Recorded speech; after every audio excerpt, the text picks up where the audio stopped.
Oh, this whole moderation thing. Hi. Yeah, you'll see what I mean. This case is fun.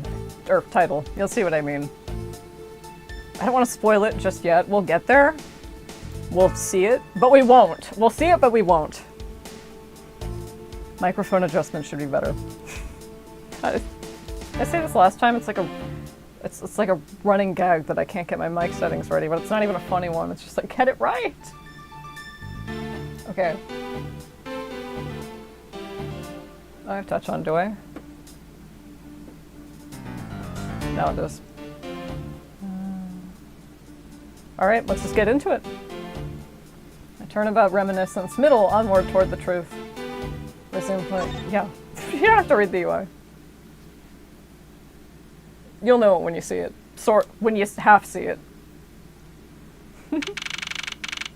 Oh, there's so much going on here. Oh my god, the cop just kicking back on the... I don't know, is that a sofa? A love seat is like 2 cushions. Okay, it doesn't matter. September 10th, 4:45. September 10th, 4:45 p.m. District Court, third floor lobby. Sir, what is to become of the Spit it out, Edgeworth. Sorry. What is to become of the trial into the Cadopian Embassy staff member's murder? Indeed. Since both the suspect and the prosecutor are now dead, the case will be dismissed. In other words, the trial ends here prematurely. Looks like you'll have to wait just a bit longer for your big debut. I suppose it can't be helped. The evidence for this trial will be transferred to you in a little while. Sir, what do you think about the murder of the Edgeworth? I know. Yes, sir. He wouldn't even be able to say I know. You wouldn't be able to say I know to Manfred. It's like, no, you don't. He would be like, no, you don't know. He's like, yes, sir. Sir. What do you think about the murder of the Cadopian Embassy staff member and the murders of Mr. Faraday and Mr. Rell? What an outrageous circus it has all become. That Faraday brought it all upon himself with his naivete. An outrageous circus? Right, sir. He just couldn't keep these things to himself. What things?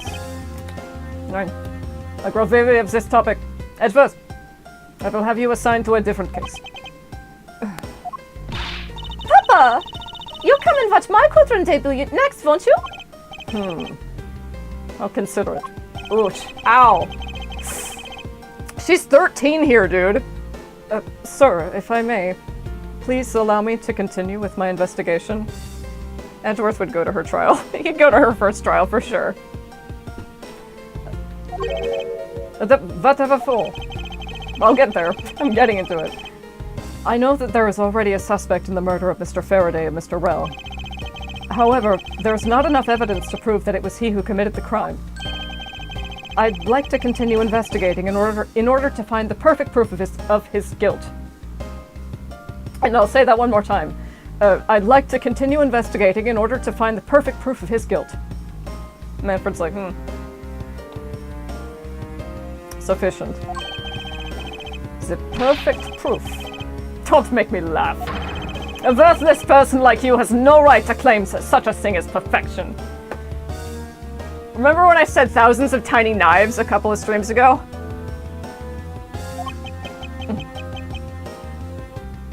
In his head, he's like, I am worthless. Manfred is like his father figure. Who, well, Gregory was his father, and then plot happens, but fuck! He just calls him worthless straight to his face. He's just an effigy.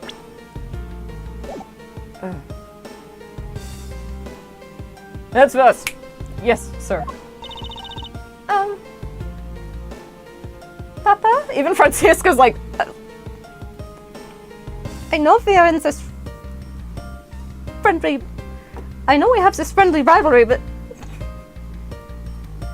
And you are very imperfect, but you are not worthless.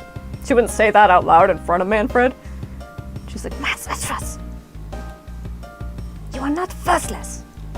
Edward's like, aw. Nor are you, Francisca. When is your first trial? You can't come. And he's like, what? Why not? They're not having this conversation in front of Manfred, by the way, but like later. Of course you can't come. And he's like, why not? Because you'll steal my tactics. And he's like, oh. Really?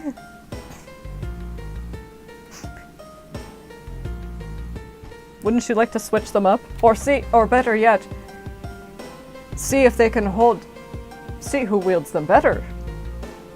You, who invented them, or I, who merely copies. So you say.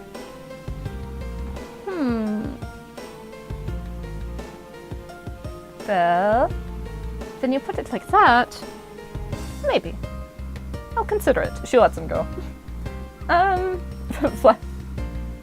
Flash forward to today.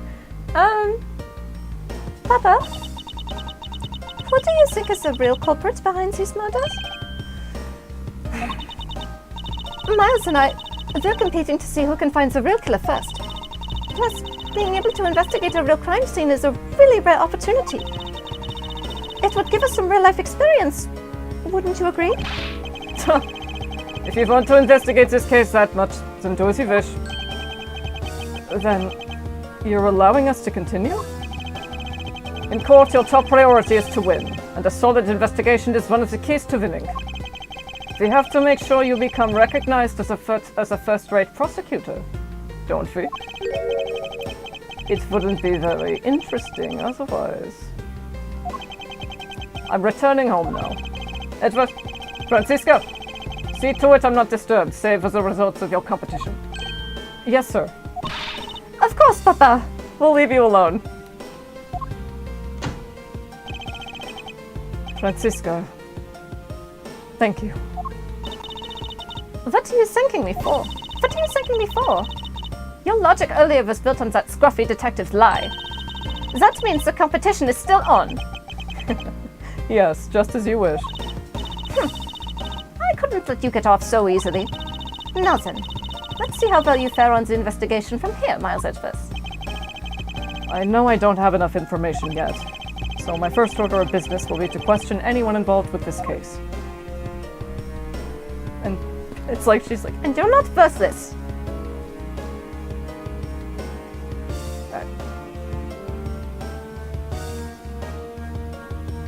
She makes sure. Like she looks nervous, right? She makes sure Manfred isn't around. What Papa said was very rude and mean. Okay. Oh my god. Can I sit in the judge? Okay, D-pad makes them walk. Can I examine the gavel? This must be the judge's... Germans have the J sound. This must be the judge's desk. You can tell by the gavel sitting on top. I had a dream once that I was being squashed from above by this gavel. You're such a weakling, Miles Edgeworth. You have no idea how frightening it was. I often have dreams where I'm screaming, but it won't come out. Oh, I have those too.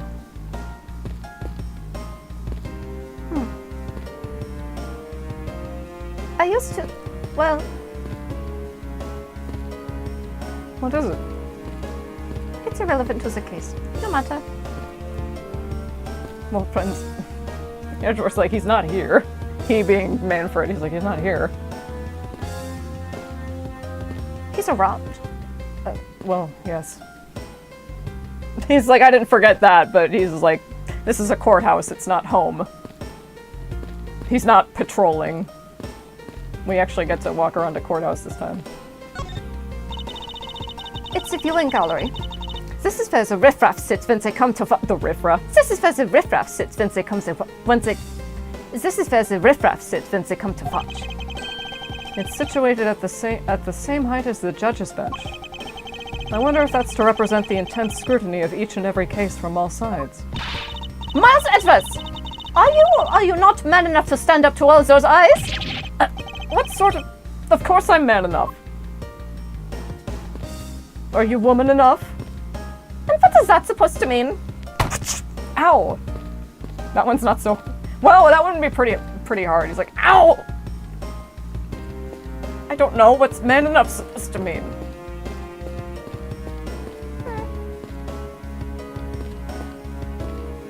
She's thinking about it. She's like,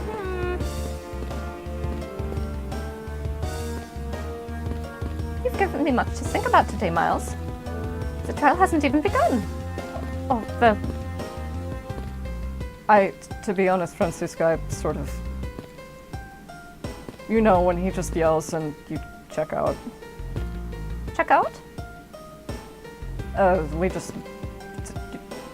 Tedward's like, how do I describe it? Does she know the word dissociate? It just sort of seems like he's going on, and I forget what he says. Miles, it's worse. She seems like she wants to whip him. You wonder why he's angry. He's like, I know.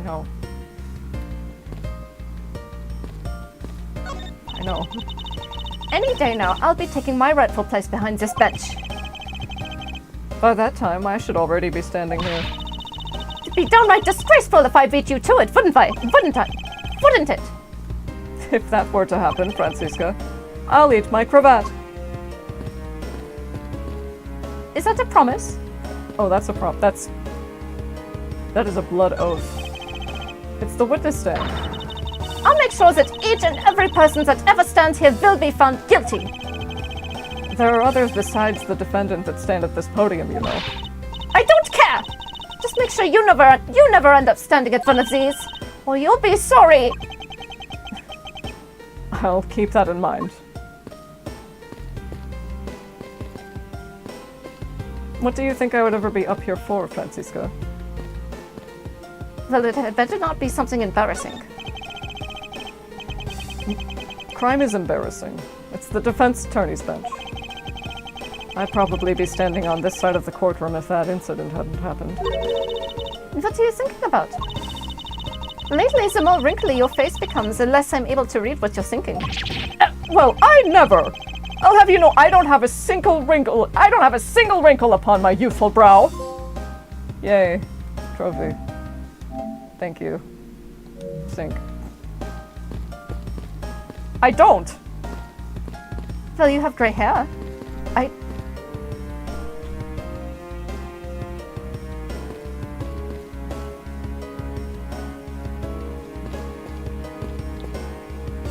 Does that bother you? Oh, she's like, did I go too far? He's like, no. No, I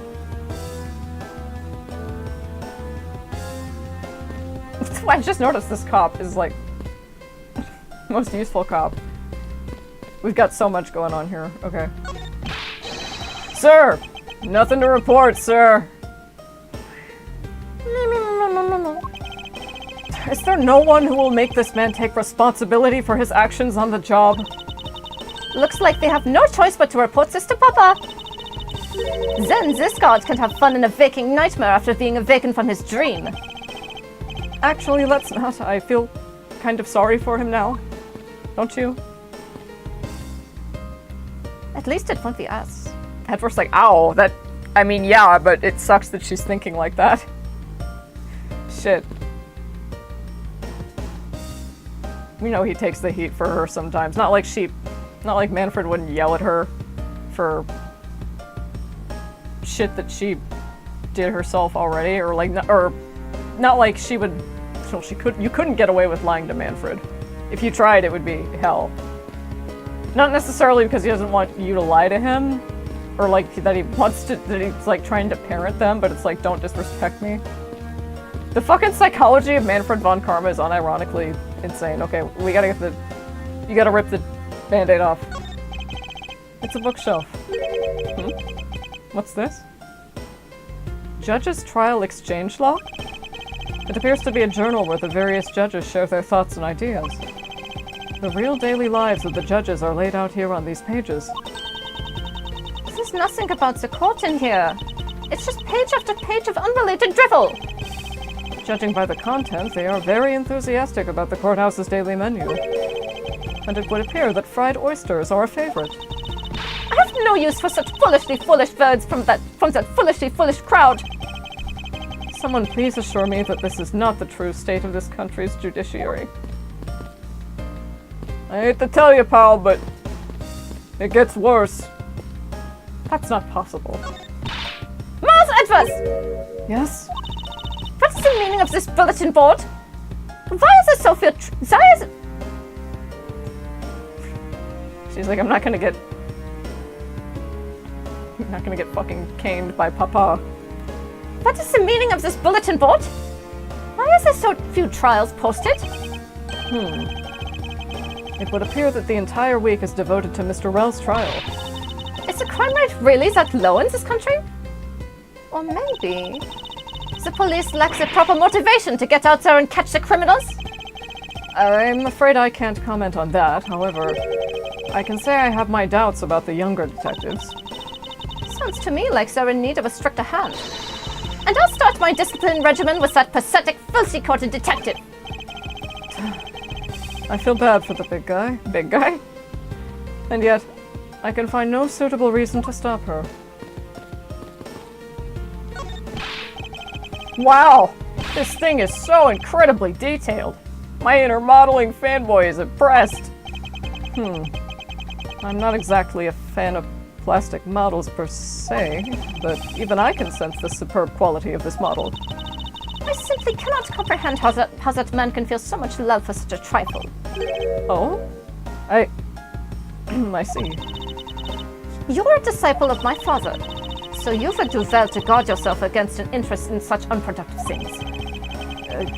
Yes, perhaps I should take up whipping people like the young lady over here. Okay, he builds model kits. He builds like Steel Samurai, like Gundam model kits. That's the subtext there for sure.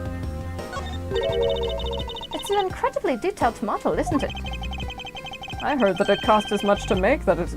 I heard that it cost as much to make that it that as it... I heard it... That's such a weirdly... Pardon me, Francisca. They're like, okay, we're not gonna get... Like... We're not gonna get, like, railed into for... not being able to say everything in one perfect sentence, like Mr.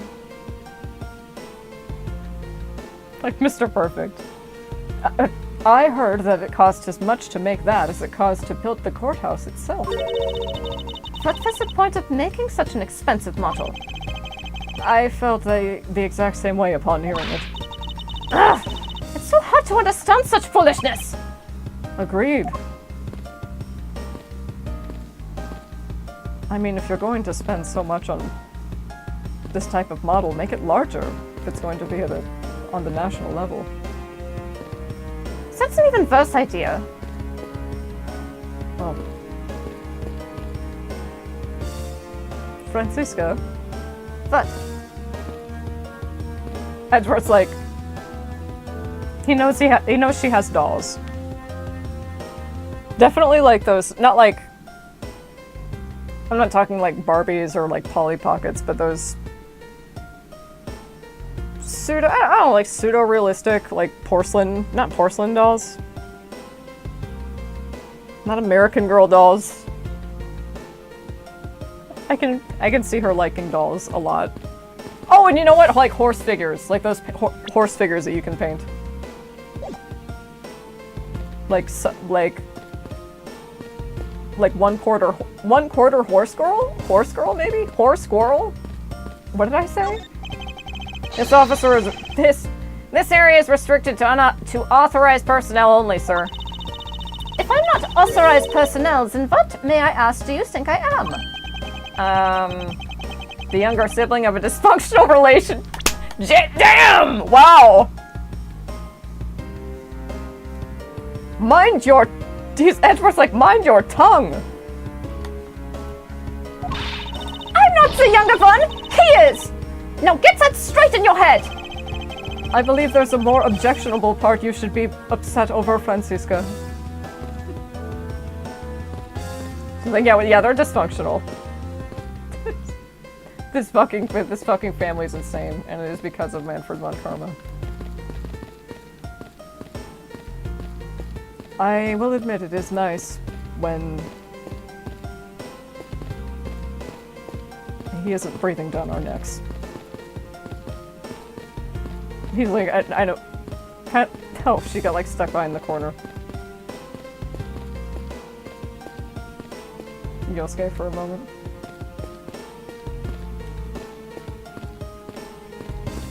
What is going on with this guy?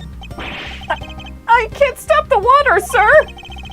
It seems that the man who was here earlier broke it by drinking from it too much. Bunch of fools who pretended to not see the foolish actions of a foolish fool! Well, then why don't you lend the officer a hand? As if I should have anything to do with this. Besides, such vodka-drinking fools' mouths is the things that officer should be covering. Let's give that officer a description of the vodka guzzler later. She seems to have quite the grudge. Sounds to me like someone wanted a drink. I have bottled water if you really need it, Francisco. Normally she'd be like, bottled water, really?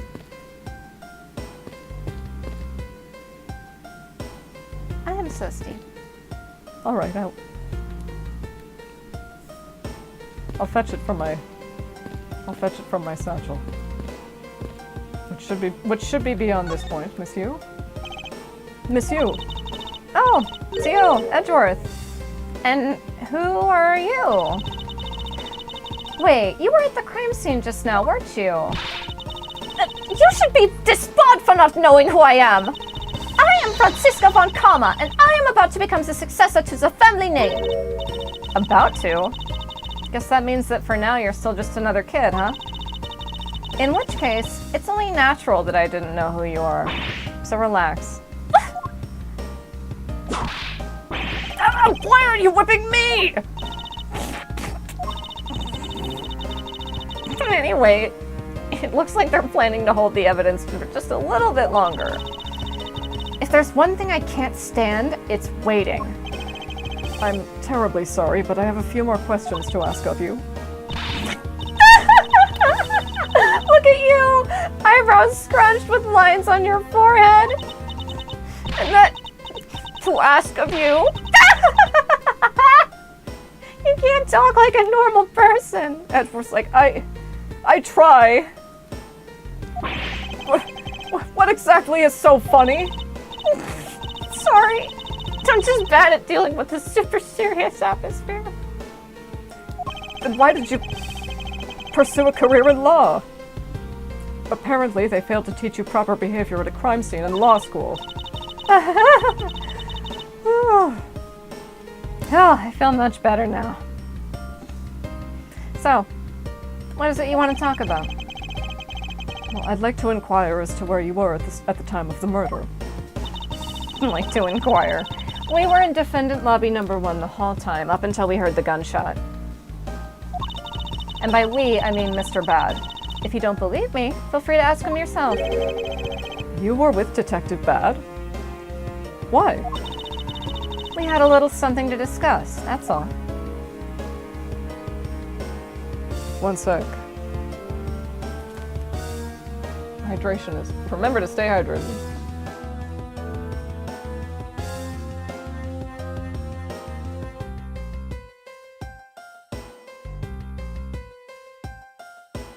Sorry, I didn't know your father figure beat you. At first, like, what?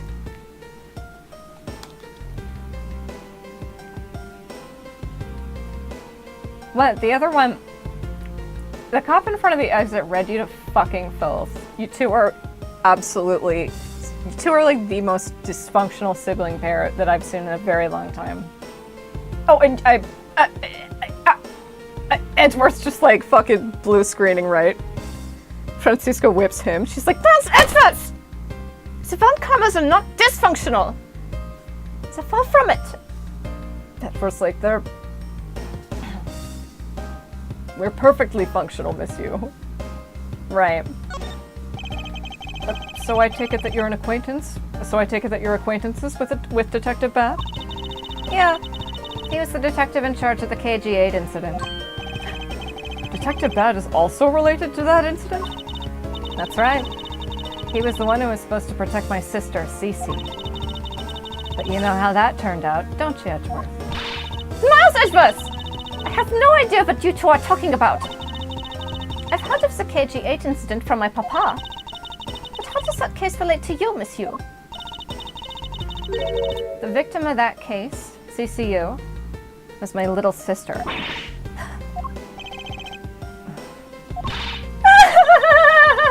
You're making that super serious face again. I'm fine. Really.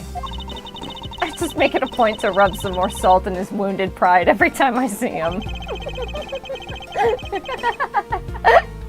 The way she talks about doing that as she laughs away is kind of creepy. Oh. Speaking of Mr. Bad, he and Mr. Faraday, I'd say they met up just about every single time the Yatagarasu made a move. It was practically a given that the two would meet up at every one of the crime scenes. I see. He did mention that he's in charge of the Yatagarasu investigation earlier. And the detective did imply that they were Close. You could say that. Maybe I should ask her what she knows about the Yatagarasu in more detail. I was just thinking, like, that's such a fantastic color for a dress shirt, that deep burgundy. This is so good. God, her design's great. Look at this, please. It is a shame that we will not be able to face each other. It was to be my first trial, too. Oh, was that a declaration of war? How nice it is to be young and carefree. And what a nice squeaky clean badge you got yourself there. I'm jealous. I'm sure its gleam will dull over time with experience. Are you saying your reputation will also tarnish over time with it? Ugh, that's not what I meant. Well, you just can't avoid some things in life. I'll never allow my badge or my reputation to become tarnished. Oh. Look at this gross. Monsieur, what do you think about this piece of evidence? Should we bag it recursively? Actually, Edgeworth, I'm interested in finding out what you think about it. And I'm not touching that. I don't really know all that much about it. Then I don't really know all that much about it either.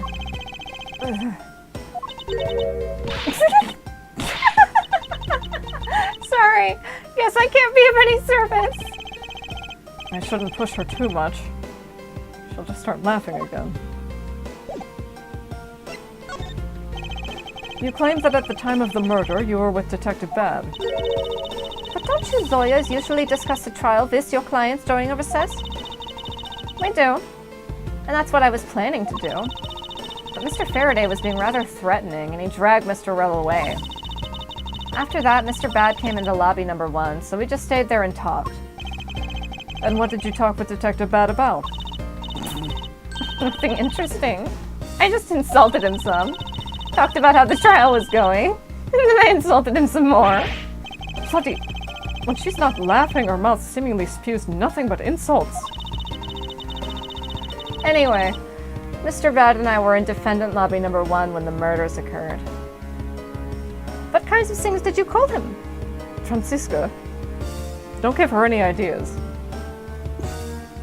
Yep. Original insults. Do not steal.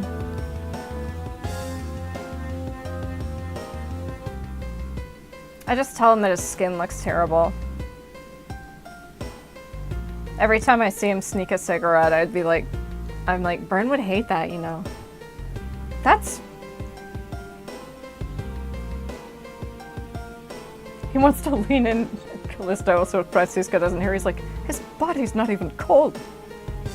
Madam. Oh, don't madam me! Madam! Oh, God. Anyway, Mr. Bad and I were in defendant lobby number 1 when the murders occurred. So I really can't tell you anything about the hallway or lobby number 2. I see. what of Macro? I'd like to ask you a few questions about your client. Now, your client first claimed to be the Yatagarasu. Is that correct? Yeah. Once I heard that it was the Yatagarasu that had made off with the evidence from KG8, I began to ask Mr. Rel all sorts of questions, but to no avail. Turns out, Mr. Rel was not the Yatagarasu. He just made that one up. He made it up. Mr. Rel's crime was caught on tape by the security cameras, but there's no footage of him sneaking into the Cadopian embassy itself. Hold on for just 1 second. Then, you mean to say that you knew he was not the real Yatagarasu? And that he was just another cold-blooded killer? And you were ready to defend him? Yes, that's right. I see. So a defense lawyer is actually just someone whose job is to cover for You're just figuring that out now?! You're not saying... No, he can't be saying that now because his dad was a defense lawyer. And yeah, he's in the cover art, I'll say it. We get to play as his dad. Fuck! I gave it away! Investigations 2 is so fucking good. It's such an amazing game. I see. So a defense lawyer is actually just someone whose job is to... Oh, I see what you're saying. I see. So a defense lawyer is actually just someone whose job is to cover for criminals. That's why defense lawyers are so detestable. But they are no match for us von Commerce. I mean, everyone has the right to an attorney. Well, It's a dirty job, but somebody's got to do it. And I love a good dirty job. And Edward's like, oh, excuse me? She's like, what? She did not mean it like that. Like, she's like, no, I like this sleazy shit. I like being, like, TikTok lawyers that'll get their clients off for anything. Oh my god, she'd absolutely be one of those TikTok lawyers that, like, so tell them what kind of, how much time were you facing? How much time were you facing? 25 to life. For what? For a murder charge. What'd you get it downgraded to? Attempted assault. And what was your sentencing? What'd you get that reduced to? Just 5 months in jail with time served and a few hours of community service. And are you happy about that? Yeah. What else do you want to say? Are you happy that I got you a lighter sentence? Yes. Would you come to me again if you happen to go to prison again, go to jail again? I mean, I don't. Just asking. Play the game. That's why defense lawyers are so detestable. But they are no match for us von Commerce. I don't believe it! You're serious! Why don't you save that face for something really worth being serious about? And Edgeworth, do you remember what I said earlier? I have my own agenda. I'm still on the hunt for leads regarding the KG8 incident, alright? And for that, you have not a single qualm about defending a known killer? Like I said, it's a dirty job, but someone's got to do it. Don't put words in my mouth. I said no such thing. The only way I had to get close to Mr. Rowe was to be his lawyer. I had no intention of covering for him, ever. So don't you dare suggest I was going to. I'm sorry. Forgive my rashness. There you go. Oh, there. Good. Miss you. Don't put words in people's mouths, yes. I'm sorry. I said it's fine. What do you want now? I was wondering if you could tell me about the Yatagarasu. The Yatagarasu, huh? What, too much ad-libbing? Some might say. But I'm not sure if I care. The Yatagarasu. I don't really know much about that character myself. But I do get a lot of consultation requests from companies to defend them. Requests from companies? The Yatkarasu isn't some petty thief out for money, you know. Alright then. Perhaps the Yatkarasu is in the business of stealing people's lives? You're not very funny or witty, are you, little Miss Von Karma? Francisca, be careful about who you whip! Choose carefully or it might be soon! Ugh! Sir, I chose carefully, just like you wanted.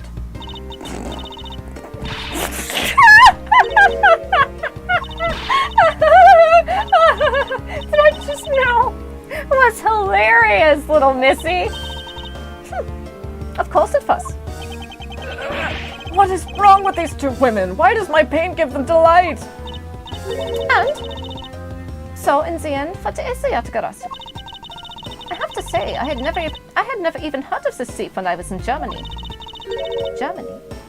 The Yatakarasu deals in information, namely in digging out dirt about backroom dealings and the like of companies. The Yatakarasu is a vigilante who steals such info and then makes it public for all to see. Vigilante or not, this person sounds like just another criminal to me. I suppose you could put it that way too. But either way, I get a lot more clients now thanks to that thief. Sounds like Miss Yu is profiting nicely. I suppose I've gotten all I can out of her. I should move on and speak with Detective Gumshoe now. Yeah, try not to get your ass beat by your mentor.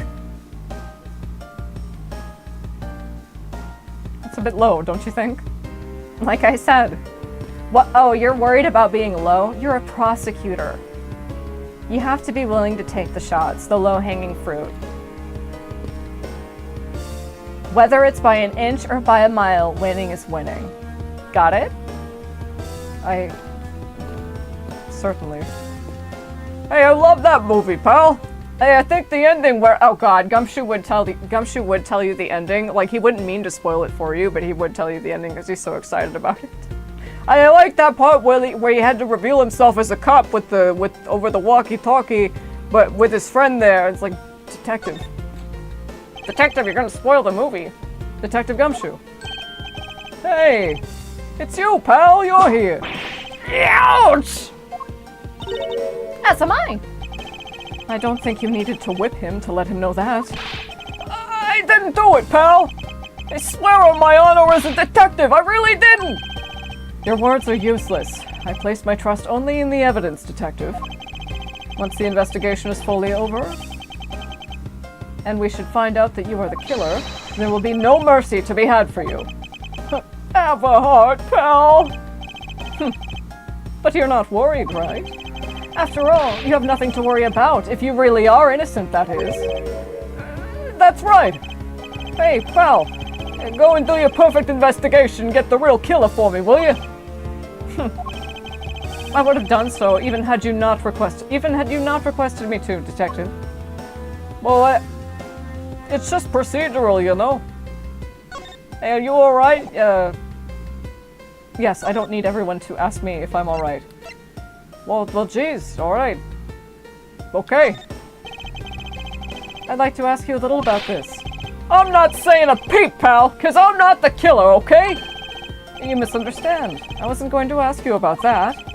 All I've ever wanted to do was become a detective, pal, so I never want to be a killer. It seems that he doesn't want to talk about anything unrelated to his predicament. That's fair. So you and Mr. Faraday had a small meeting last week, did you? And what exactly did you do to make him so angry? Oh, I just random, but for some reason, when I hear Byrne talk in my head, like, he's, like, from New Jersey. Can I do a Jersey? Like, the way I hear Byrne in my head is sort of something like this. A little bit. Like a Jersey mom. He made Mondays.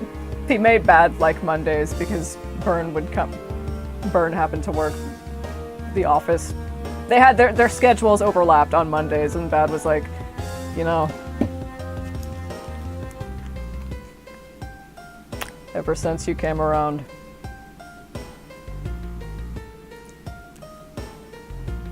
I look forward to Mondays. He's like, aww. Tyrrell. You're gonna make me cry. Don't cry, Birdie. Don't do that. I just asked Detective Bad the same thing myself, pal. Turns out he was mad at me because on my very first day as a detective, I reported in at my usual post instead of the Criminal Affairs Department. And by the time I got down to Criminal Affairs, I was really, really late. And that's when he gave me that huge speech. I remember doing the exact same thing in elementary school. On the first day of school every year, I'd always wind up going to my old classroom. Aw. How pathetic for the detective to be comparable to a mere school child. Dude. Like, yeah, this is my stream. The Pandora's box of like Byrne Faraday is like barely alive in this case, right? Like he's dead. He's like dead plot device. Myocena. I think he's the type of guy that just did not have time for someone like Von Karma, and he wouldn't necessarily talk shit to his face, but he would just kind of he would not hesitate to get in it. And you go ahead and take your perfect investigation somewhere else, sir, because this is my case, and I'm the one working it, and I don't need your opinion. I know you've been doing this for how long? 40 years? 40 years, no losses. Right. Okay. I'm very sure that that's authentic. Oh, you know, actually, I heard of something, and Pat's like, come on. It's a totally different situation, but Pat's like, come on, you're really pushing. He's like, I heard of something. You know, isn't it a little bit strange? The one time you lose. Pat's like, keep your damn voice down. It's just them in the fucking evidence room. The one time you lose to the one defense attorney who proves you wrong in front of everybody. How does that guy end up dead in an elevator just minutes after the trial is done, huh? That seems a little too convenient to me, Mr. Von Karma. Rate my Jizziacs in the comments. Manfred's like, Manfred also just you know, Manfred Von Karma is like, you know, it's gotta be a perfect trial, right? Well, you know, being gay isn't perfect. It's like, no, it's not Adam and Steve. Nor Ava and Eve. Ridiculous. It's like, okay, well, you're both of your kids are gay, so cool, making them uncomfortable for the rest of their lives. But like that's something they can relate to and like lean on each other for support wise. It's like, okay, we get it. We wouldn't dare tell Manfred about it. But we can, they're very close. They're very close. My brain is everywhere and nowhere at the same time. But yeah, I think Byrne pissed off Manfred a lot. And sometimes maybe even intentionally. I do think he's also the type to provoke people. Based on what, Violet? Based on absolutely nothing. I didn't even know he was a dude to be upset with, to be focused on punctuality, but like that maybe just in the courtroom. You claim to be standing guard in front of the door to lobby number 2 during the recess. However, when did you receive the order to do so, and from whom? Earlier at around 3:20 and from Detective Bad, pal. Today's trial took a really crazy turn. So I was told to make sure nothing happened to Mr. Faraday. And yet something did happen to him, correct?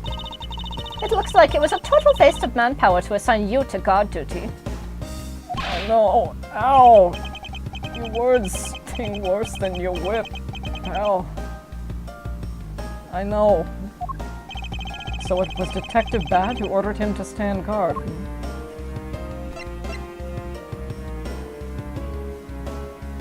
Try not to look like such a kicked puppy, Detective. What do you mean? Now then, Detective Gumshoe.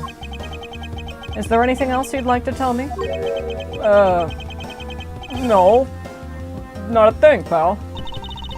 In that case, allow us to take a look at what you're carrying on your personage. Hey! Wait a minute! You can't do that! You need a warrant, pal! Hey! There's nothing of any particular value here. Well, my handcuffs and badge were confiscated by Detective Bad, so, you know. And what is that open envelope I see sticking out of your coat pocket? Hands off, pal! Just show it to us already! Ow! Alright, here, jeez. Annual bonus check within. $5 total. Except there's no check inside. Oh my, a bonus of $5? Yeah, pal, I won't... Gumshoe almost says, pal, when I got this, I almost wanted the... I almost ended up a statistic, but he's... Francisca's right there. Except there's no check inside. You've had your look, now give it back, pal! It's my first bonus as a brand new detective. I just got it and cashed it today. I had literally no cash on me up until I did, you know. So that envelope is really special to me, now give it back! You don't need rubbish like this. Don't worry. They'll throw it away for you later. How could you? Annual bonus envelope. Detective Gumshoe's annual bonus of $5. Fuck. I mean, he just started working here? That's still not anything! Yeah, Paul, when I saw this, I kind of wanted... Made me... Thought about jumping off a cliff. For a moment. He wouldn't say that out loud, but he's thinking it. I'm sorry, but I need to take him in for questioning now. I think I've asked him just about everything I needed to. No, wait. Since he became a suspect, there is one piece of evidence I should reconfirm. Officer, I ask that you wait a second. I still have one thing I'd like to reconfirm with Detective Gumshoe. Understood. But please make it brief, sir. I want to hear it from the horse's mouth. I must confirm whether or not his testimony about when the crime occurred is the truth. Oh, not the bookshelf. No, there were a little foot tapping. The sprite detective. I wanted to see if I could look at the painting. Gumshoe. Yes, that is it. It feels like there's a whole backside to this case we're not seeing. And here we'd thought that it was a case where the two men had killed each... And here we had thought that it was a case where the two men had killed each other. We're lacking in information. And as a Von Karma, I can hardly call this a perfect investigation. Indeed, it is as you say. I can't believe we agree on something! That is so sibling. That is so sibling. Like, nuh-uh, no. You can't have the same thing I do. No, I want to be different. I can't, no, we have to have the same, we have to have the different approach. No, why are you copying me? That is very sibling. Just what is so revolting about agreeing? Anyway, our first move should be to speak with everyone related to this case. Indeed. Even if you'd not said it, I was planning to do so anyway. What was that lash for? I don't want to show her any of this stuff. She's too young. You're 13. I don't want to show you a gun. Francisca, you're 13. I don't want to show you a gun. I know what one looks like, Miles. Don't treat me like a child. You are.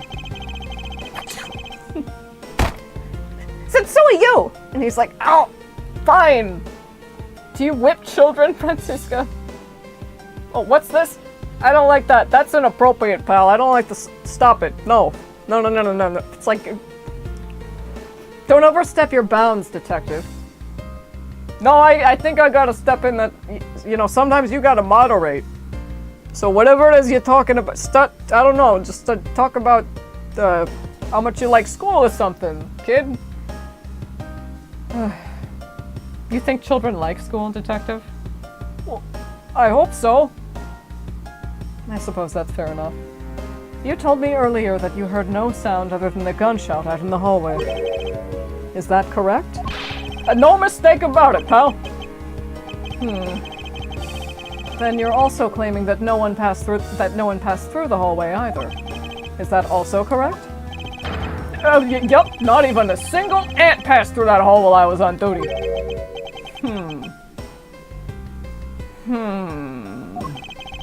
You do realize that the lie you're telling is only making life more difficult for yourself. Huh? Oh. But it's true! I didn't see anyone go through the hallway, and I didn't hear anything else, pal. I bet the killer found a way to kill the two guys that's beyond what I can even imagine. So he intends to continue telling this ridiculous lie. But why would he do so, given the situation he's in? I believe a thorough investigation of the hallway in front of the defendant lobbies is in order.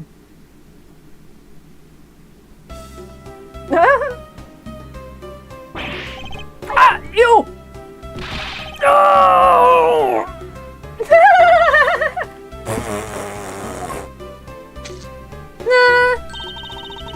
How could you have not noticed that coming? Ow!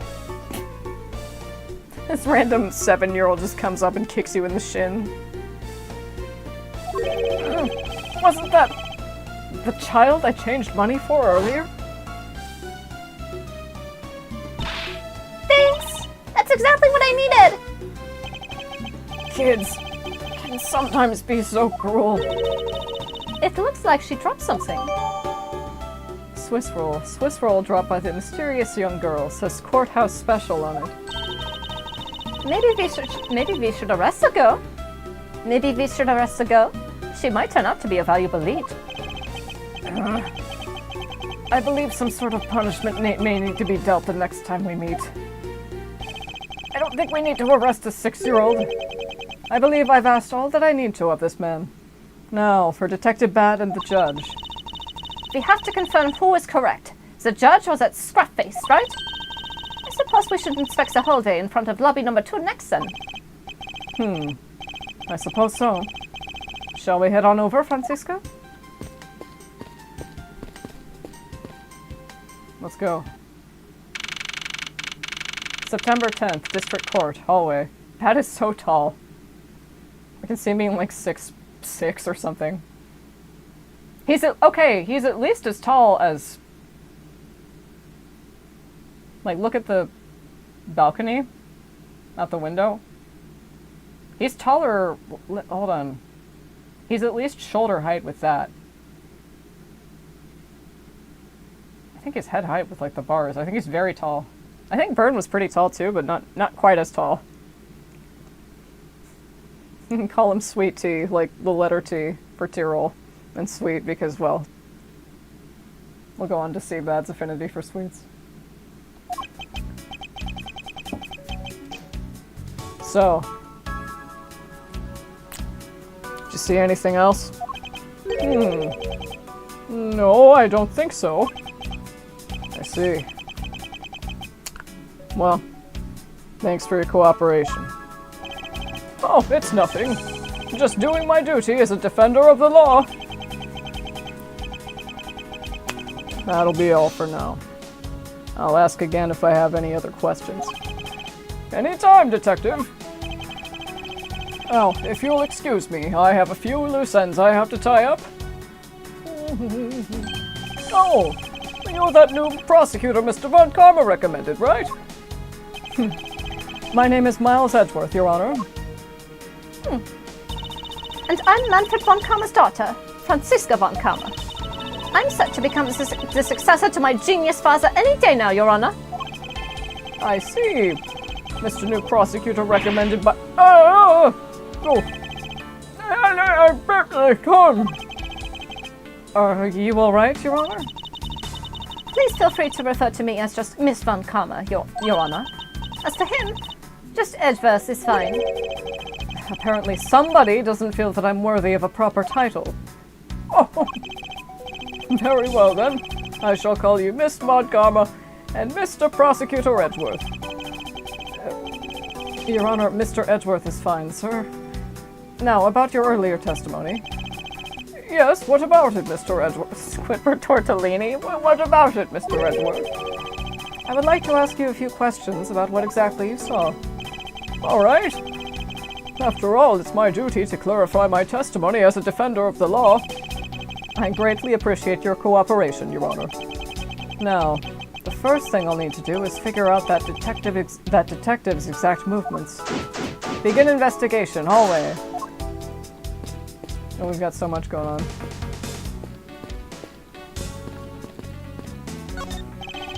There are no signs that this fire extinguisher was used in the crime. If you could already tell from a distance, then why are you wasting your time examining it? Francisco, let's try not to rush absolute genius. God. He's making a most ridiculous-looking face. That may be, but at least he doesn't look like someone who would tell a lie on purpose. I suppose. But to a Von Karma, evidence is the only thing that carries any weight. Of course. At any rate, this poster seems to be of no use to us right now. Have you found any suspicious fingerprints, officer? Nope. Just the fingerprints of those involved with the case, sir. I guess we know all of the players in this case, then. It would appear that way. But I have the nagging feeling that we're missing something.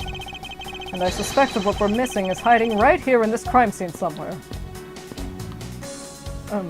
Oh, pardon me. Did you find something, officer? I think there's a $5 bill back there. Come on. Come on, just a little more. Is there no one working this crime scene who isn't a total waste of living tissue? Unfortunately, there doesn't seem to be a single person we can deem useful here.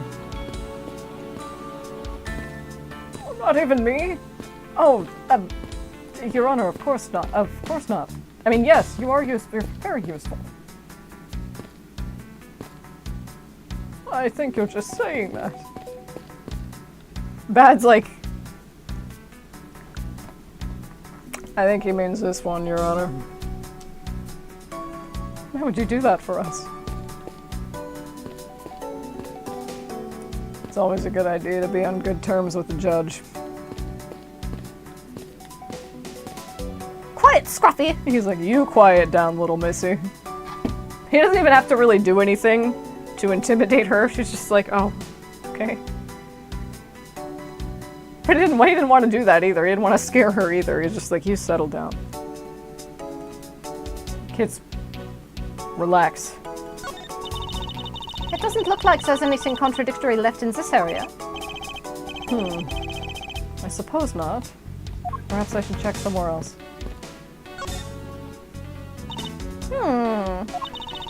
It would appear that this vending machine sells snacks and various other foods. Let's see, a vending machine that sells courthouse special goods, a few sweet items. Yeah, there are like courtroom branded accoutrements. Just lovely. What will they think of next? Don't be a jerk in court like these beef jerks. One packet for $9. Defendant's fresh milk. 1/2 pint for $7. Stay neutral as a Swiss do until the end for C's. For $6. They're awfully overpriced. For the poor, that is. True, the lineup is simply awful. Period. Speaking of snacks, I wonder if that Swiss roll the little girl dropped is from this machine. I was wondering about that myself. Credit card accepted, huh? Only. Ooh, yum. When you're in hot water, you might need a hot dog. It looks like this slogan was decided through a public contest. And the winner was... Prosecutor Winston Payne? What a pathetic slogan. No presence at all. Now, if it was up to me, it would read, if you leave matters in a Von Karma's hands, everyone in court will be found guilty dogs! Objection! Overruled! What? You can't overrule mine. Yes, I can. I can overrule your objections anytime I want to, Miles. Well, you have to let me object it once or twice. Don't be a jerk in court like these beef jerks. I see. Objection! Miles Edgeworth! Wouldn't you agree that it's a very clever pun? Do you really think that they put that much effort into the product name? Even a foolish fool can understand the foolish thinking of the fool who made it up. You're acting so foolishly that I got so thoroughly mad, and I'm now utterly famished. Which one is it? Hold on. Where is it? I have it somewhere.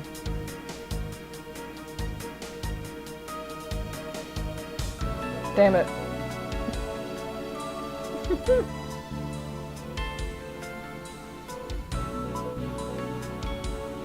Right!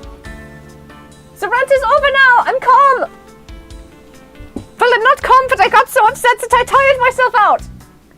If you wanted a pack of these, all you had to do was ask like a normal person. Do you want some beef jerky, Francisca? Yes. He's like, alright. That's all. Ask like a normal person. You can't ask like a normal person.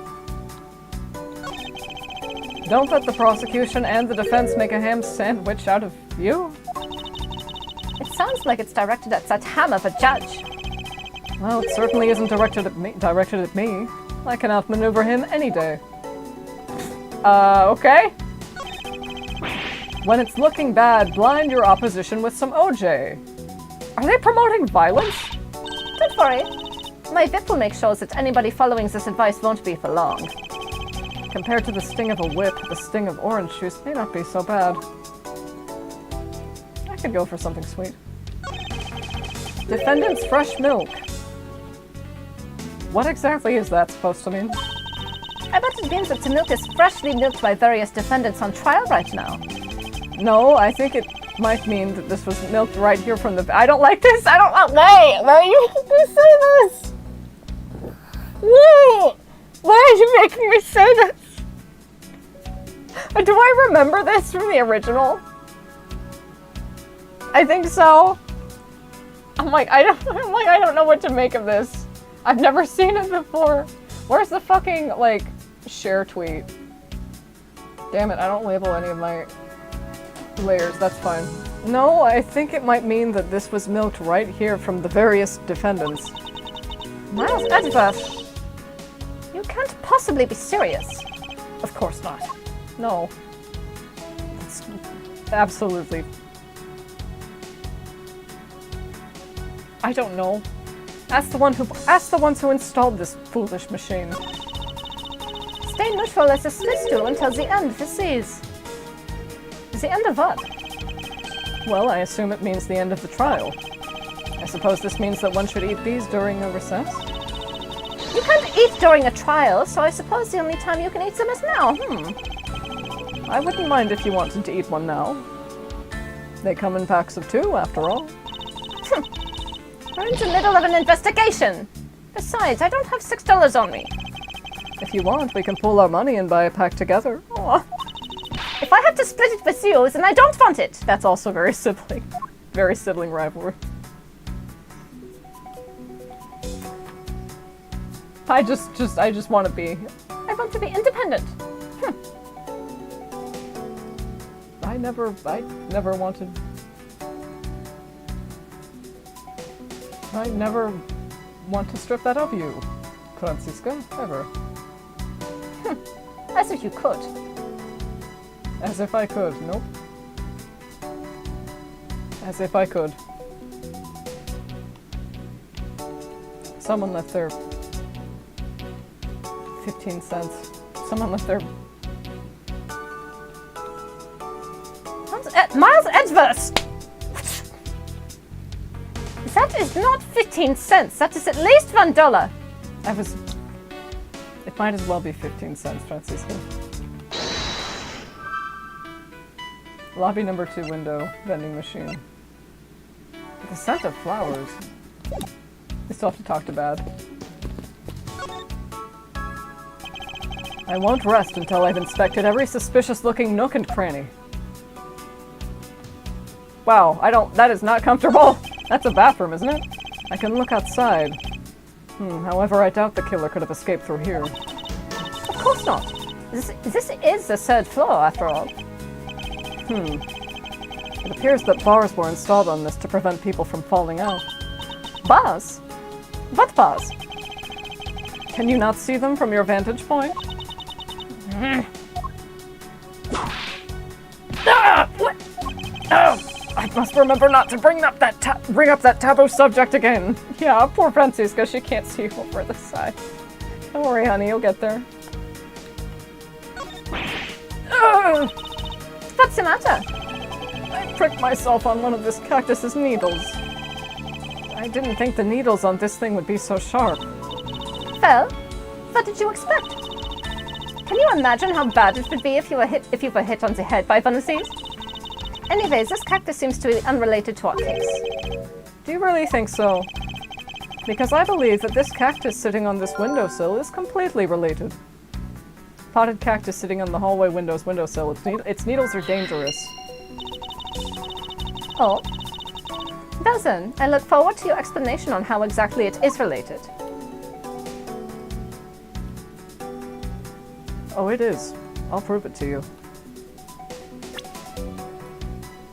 Then just prove it. With your actions. I will. I can't I can't receive all input at once, Francisca. I need to process it one by one. Fair enough. All right, now, what is this? It's a pink-colored piece of trash made of rubber. Pink piece of trash added to my mind palette. I feel like I've seen something like this before. Well, all I see is a piece of garbage. But you know, the fact that there is a litter running loose inside this courthouse, it's simply unforgivable! Ah! It's not like it was I who littered! Rubbish belongs in a rubbish bin!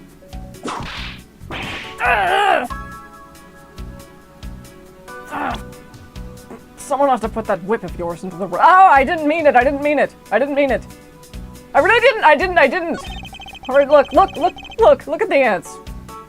The ants are so hard at work carrying their food home. It's a marvel that they can pick up such comparatively large objects to their size, don't you think?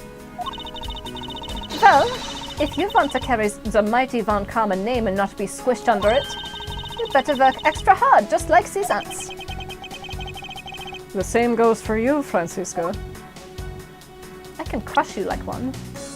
Metaverse like, I'll give it. You know what? I don't want to fight. I don't want to. More like, I don't want to argue. He's like, sure. You would crush me. Beneath my heel. And I would not even notice.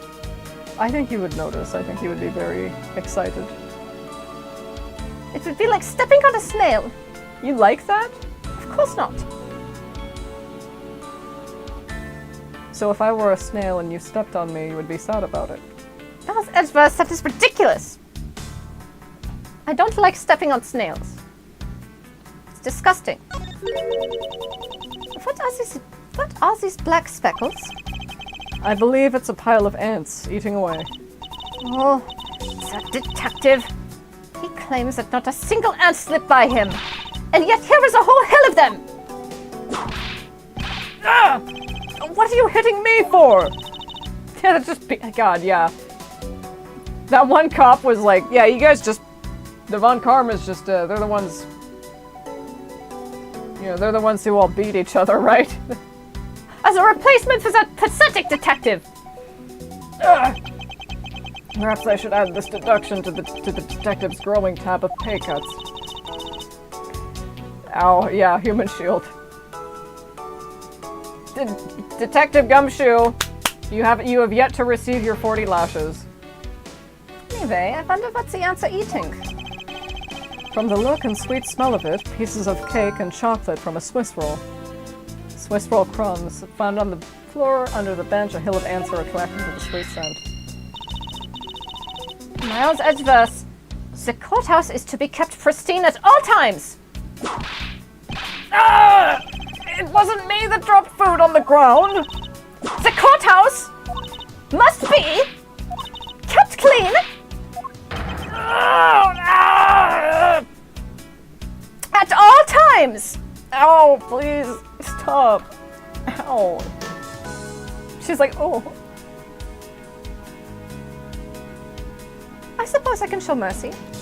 Please. Ow, this one's starting to bleed. Look. You said you would stop at drawing blood. I suppose I did say that. I'm sorry. You might do it again. That's what worries me. The dirt on this bench. It smells like some sort of sweet substance. I can't believe there is someone going around dirtying the courthouse. For shame! Calm down, Francisca. Now take a good look. Doesn't this smudge look kind of like a handprint to you? I suppose it could be. Which means that perhaps we can lift the prints of the person who sullied this bench. I see. And Zenville knows the identity of our mystery slob. You there, the lab technician. Could you please find out who this handprint belongs to? Oh, you said please. Good job. Sir, yes, sir, but only because you said please, sir. I'm not for. Well, I've got the results of the fingerprint analysis for you anyway, sir. Francisca, no. And? Do we know who they belong to?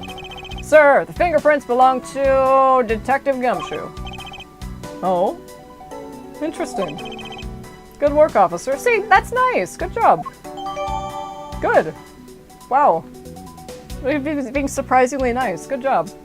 Good job, Edgeworth. Detective Gumshoe's fingerprints left on the hallway bench. Dark smudge emits the scent of sweet sugar. And there you have it. Yes, I suppose so. Now we know the identity of the person who dirtied the bench. I sense that you and I will be using this information in very different ways. Ants are pouring out of the hole in this bench as well. I wonder if the inside of this bench consists of nothing but ants. Ugh. Don't you dare continue with that gross line of thought! I'm sorry. I can't help but shake the feeling that there's some sort of influential figure who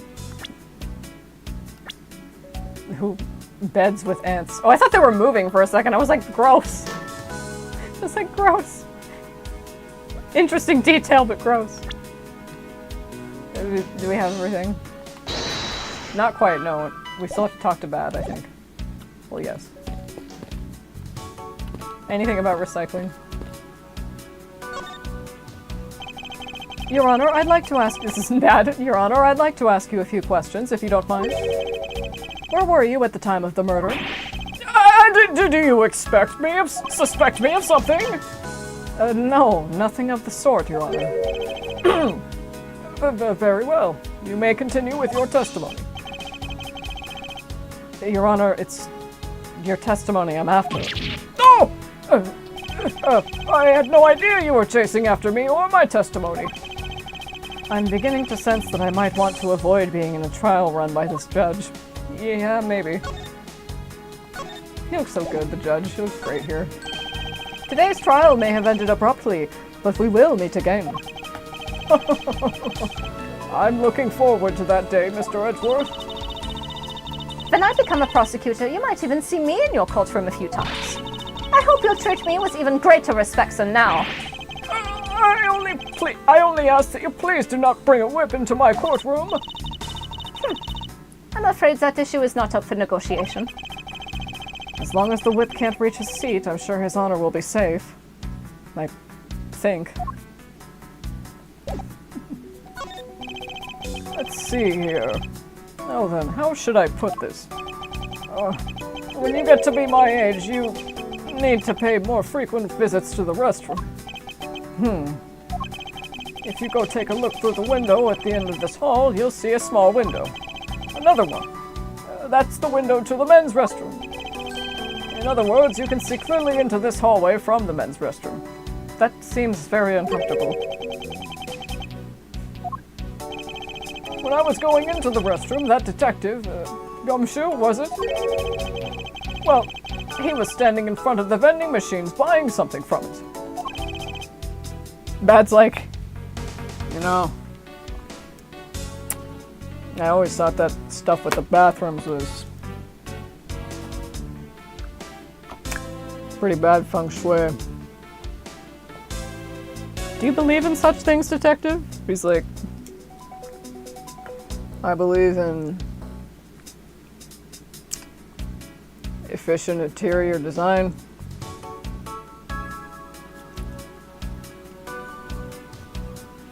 And having fun. If you can believe it. Edward's thinking I really can't. However, at this I couldn't believe it. When I was about to exit the restroom, there was not a soul in the hallway anymore. Your Honor, if you could please calm down and explain it to me rationally. Oh, I'm really sorry. Please let me regain my composure. It was really suspicious. That's what my finely honed judge's intuition said. Although, well, until the murders occurred, I just sort of brushed it off. Apparently, this judge doesn't understand the concept of staying calm. The restroom window, huh? I wonder if you can really see the men's bathroom window from that one there. You can. I'm looking at it right now. He's like, would it be weird if I asked her, like, hey, do you want me to give you a boost? I demand that you show me this view at once! He's like, okay. All right. He bends forward a little bit. She, like, boosts herself up on his shoulders. This is terrible. This is awful interior design. And well, she doesn't have both hands to whip. She has her whip in one hand. I would whip you if I had 3 hands. She's like, I'm very glad that you don't. I suspect that her height is what's limiting her ability to see. Thank you for the boost. You're very welcome. That's probably all I'm going to find out from His Honor. Mr. Edgeworth, may I return to my other duties now? Yes, I'm sorry to have held you up. Thank you for your cooperation, Your Honor. Anytime, Mr. Edgeworth, anytime. The judges in this country seem rather friendly.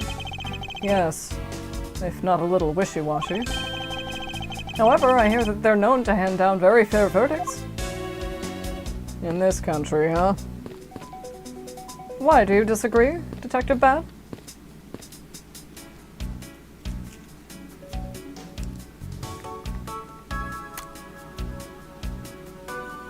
Guess your mileage may vary. I see. This theme is so good. Detective Bad, I have something I wish to inquire about. He's so hot. God, look at him.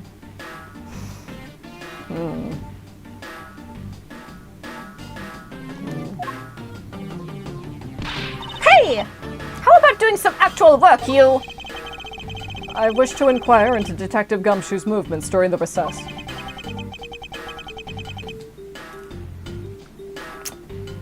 You're getting in the way of the investigation. I have an order from Mr. Von Karma himself. Plus, I still hold investigative authority.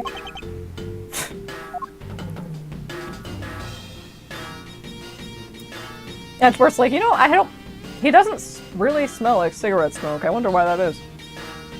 I think he has an oral fixation that he needs occupied. Helps him think. So, I hear you were the one who called for Detective Gumshoe to come down here? Faraday. That guy was just accused. You know, I just knew something was gonna happen. My detective's instinct told me. A lot of good it did you. You couldn't even protect one lone prosecutor visit. That is like... that scares the shit out of her. She's like, that scares her more than Manfred.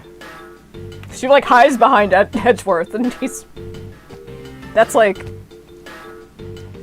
You couldn't even protect your husband. Even though she doesn't know that, she has no way of knowing that.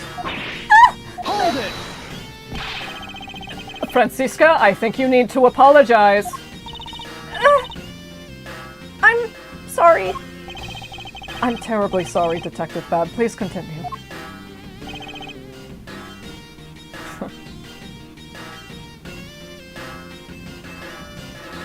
Bad's thinking like, you don't think I don't know that? You don't think I'm not thinking the same thing, but he's like, this is a kid.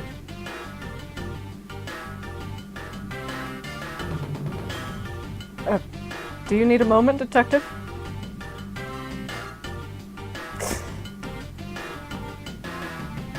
I don't have a moment. Just what do you want?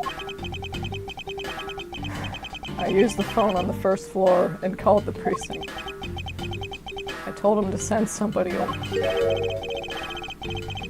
And that detective's the one that showed up. And only upon his arrival did you set Detective Gumshoe to stand guard, Detective Bad? Yeah.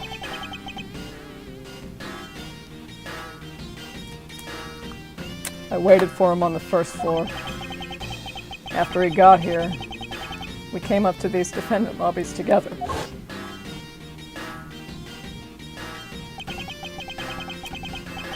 As we entered this hallway, we ran into you. She told us that... I ran into who? He's like, now's not the fucking time for this kid. Not another who's on first. Callisto. She told us that Byrne was really mad. And that he dragged Brill off to lobby number 2 to have a word or something. And that Faraday had said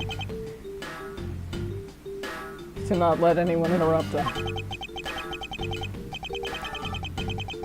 So what choice did I have? All I could do was tell the big lug to stand guard outside.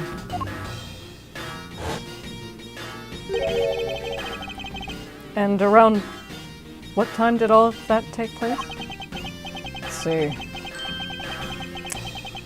I think it was about 30 minutes before I heard the gunshot. After giving the big lug his assignment, he never left the hallway. Not once. Oh? And how can you make such a claim? One of the guards out in this floor's main lobby swore to me that he didn't. Your sources trust me, bro? I couldn't say that. If the detective never left the hallway, then where did he disappear off to? It's that simple. He must have gone into lobby number 2, just as I suspected. You and I. Callisto. Just say Callisto. We're not on a first name basis. No? That is it. Edward's like, oh, that's right. We're still coming off the heels of got so mad. Francisco, we're just coming off the heels of pissed him off so much that he reflexively reached for his gun. I don't think he would absolutely never do anything to harm. Kay is his daughter. Fuck! I was writing something in my notes. I'm like, how did he tell her that he died? How did he say that Daddy went to heaven that day? You and I were in lobby number 1 next door. The only one without an alibi is Gumshoe. It would seem that I'm still missing some key pieces of information. Detective Bad, you also heard the gunshot, did you not? Yeah. I heard it when I was in defendant lobby number 1. That's why I came running toward lobby number 2 together with you. How much time elapsed between you hearing the gunshot and your arrival on the scene? Less than a minute. What were your movements upon hearing the gunshot? I grabbed the big lug, who was just walking around in the hall. I raced into lobby number 2. And that's when we discovered the bodies. In that order. That makes you the discoverer of the crime scene, right? Yeah. I guess it does. Little miss. I am about to become a prosecutor very soon, you know. You will treat me with the dignity I deserve, or else. You wave that thing around anymore. I imagine he just... I think the implication there was that he just dodged it, like kind of a Spike Spiegel. Can't see everywhere at once. You wave that thing around anymore, and I'll have you arrested for obstruction. Little miss. You wouldn't dare! Just joking. Detective Bad is really something if he can make Francisca behave. Are we about done? Just one more question, Detective. You wouldn't happen to have children of your own, would you? He says this is like looking back to Francisca. And Bad's just like, yeah, I do. Oh. Really? Yeah. Are we done? I suppose there are no further questions. Well, is there anything else I should ask him about? Time he heard the gunshot, place he heard the gunshot. What did he say? Give me the log.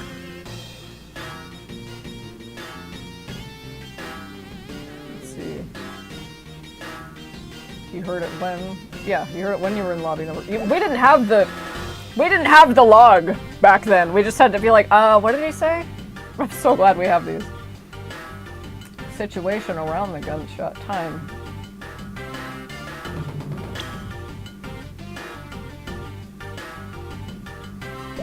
Time? I'd like for you to tell me the exact time you heard the gunshot. It was around the end of the recess, and the trial was about to start again. I think.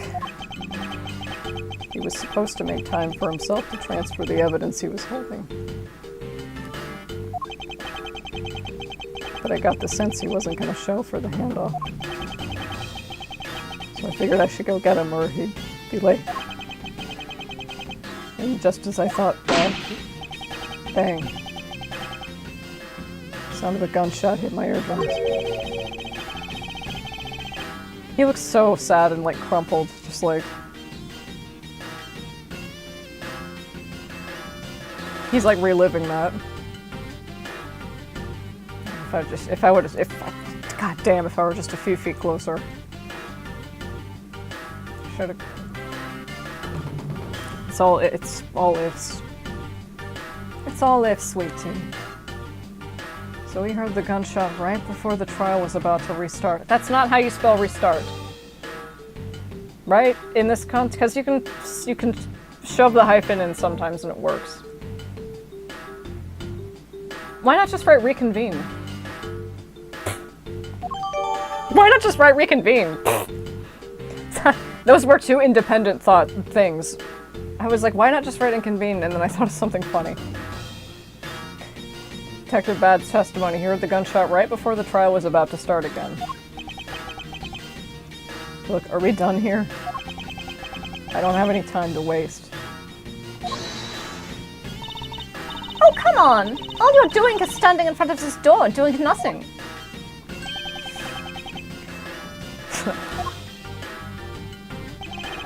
I get the sense that he's somewhat investigating this crime scene. Or rather, that he's keeping us under surveillance. But to what end? Detective Bad, may I ask that you cooperate with us for just a bit longer?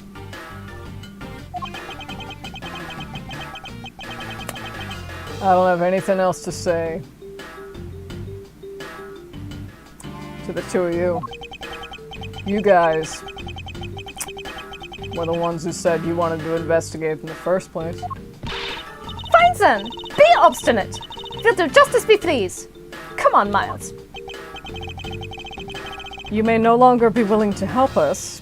However, may I ask for the forensic scientist's cooperation? Do as you like. I don't want to do this. I don't want to do this. Detective Bad, I'd like to ask you about this piece of evidence. What a narcissist! He'd rather look at his face and the evidence. Don't trust your eyes all the time, little girl. I can see the evidence. And keep an eye on the two of you with this mirror. What? Then why don't you answer? Because I've got nothing to say. That's all. Understood. Why couldn't he have just said that at the beginning? Very good. It sounds like you lost someone close to you. He was a battle buddy. I think yeah, they used this in the original version too. I think the translation was probably like Nakama? Or maybe Kyodai? I don't know. We fought through a lot together. Boy with a silver spoon in his mouth couldn't possibly understand society's dark underbelly. Though honestly, I suppose he's right. I don't have anyone I relate to in that way. Well, it's not as though it was oh my god, the subtext! It is! It is! Like, it's not just me. I mean, if it was, it's fine. I don't care. This is my Ace Attorney stream. This is my variant of it. You're the only one who can show up. Don't run over the fucking... Don't turn the microphone cord into a yo-yo. The only one who could show up and be like, no, Violet. No. Would be Takumi himself. I'm gonna read this again. Oh my god, that's what you get. This is why I have to present everything. Well, it's not as though I long for someone like that. Nor am I good at getting close. Battle buddy. Yeah, no. Husband. Faraday. Sounds like you lost someone close to you. You're married. Were you? Yeah.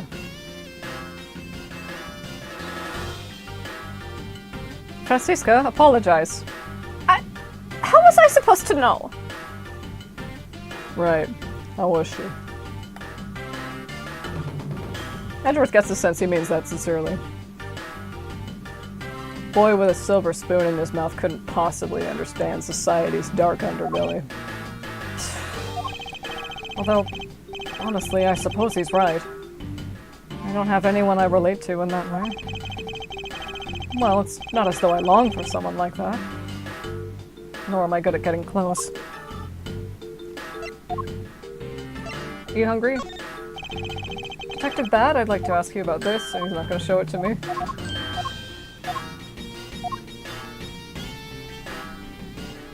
Zero. That's a bad habit, you know. And what of it? Well, you'll live just a little bit longer if you stop. I think you're kind of crossing a line there, Birdie. This is like when they're just meeting. Alright. I just don't like the smell, you know? No offense. None taken. I don't smoke in the courthouse. I know that. And I very much appreciate it. If I go home to my daughter smelling like cigarettes, she doesn't like it. Pad's like, it's not that pungent. No, but she's real sensitive to smells. You have a daughter? There's so much lore. Alright. I hope you can't hear the rain pattering from my window. I'm gonna show him everything and tell you. It's just as I said. Nothing further to add. But if there's one thing a detective honors, it's that you must have confidence in and take responsibility for anything you say. That's what it means to be a detective. In other words, you're just another stubborn horse, aren't you? I thought it said stubborn hoe. In other words, you're just another stubborn horse, aren't you, detective? Don't you know what happens to snitches?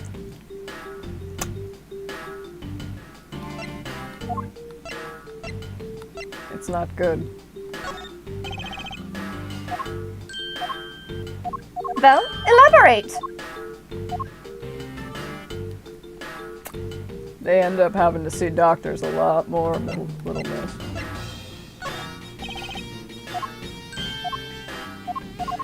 And this is because No one likes a tattletale. I suppose that's true. And it says, Swiss roll dropped by the mysterious young girl. It says courthouse special on it. Courthouse special Swiss rolls. Is this being sold somewhere on the premises? I don't recall seeing a restaurant of any sort in this courthouse. I somehow doubt you'd find junk food like this on a restaurant menu, Francisco. Dozen! Where do they sell these things,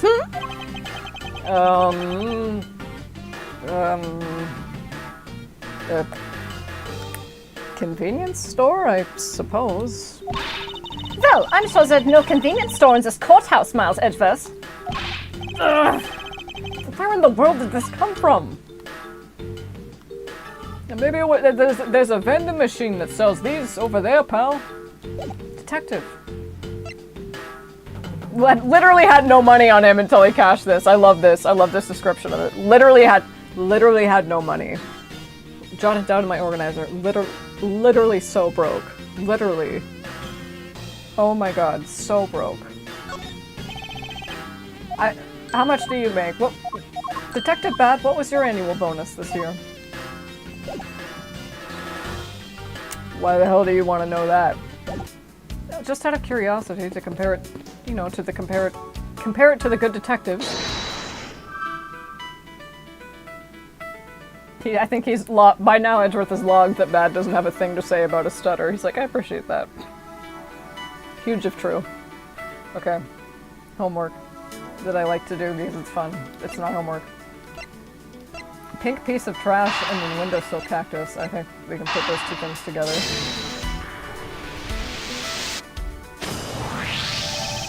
This pink rubbery substance. I saw this in a different form earlier today. I believe this is a piece of a popped balloon. I suppose that's possible. The balloon probably got a little too close to our friend, the windowsill cactus. That would be the logical conclusion, yes. I just know I've seen a pink balloon around. Cute. Swiss roll crumbs and vending machine.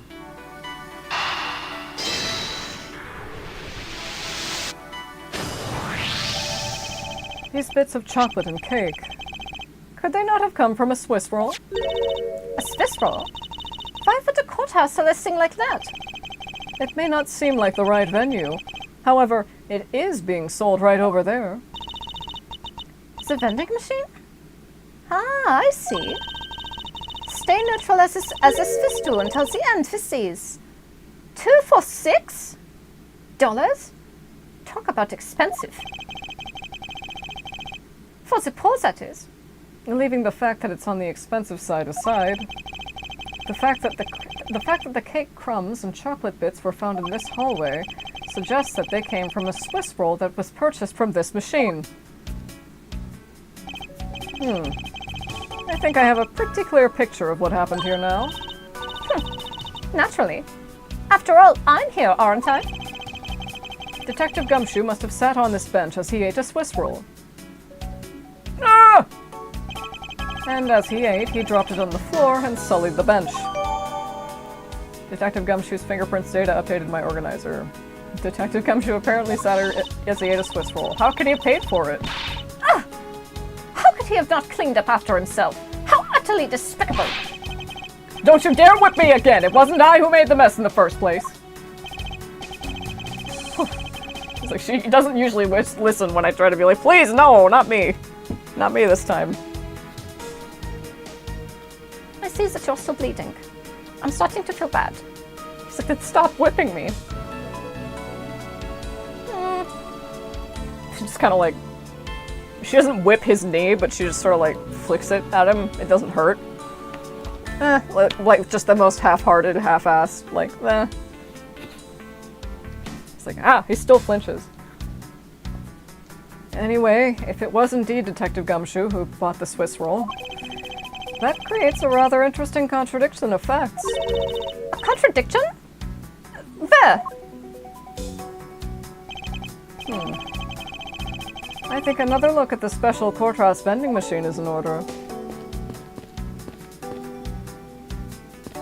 Detective Bad, if...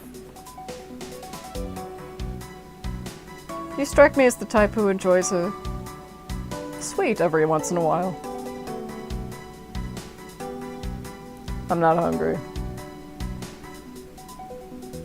Nice of you to offer. It's like, I wasn't offering you anything. He doesn't say that, but he's like... I won't rest until I've inspected every suspicious-looking nook and cranny. Okay, Gumshoe couldn't have... $6. He got 2 for $6. Is this spot somehow connected to any of the evidence I hold?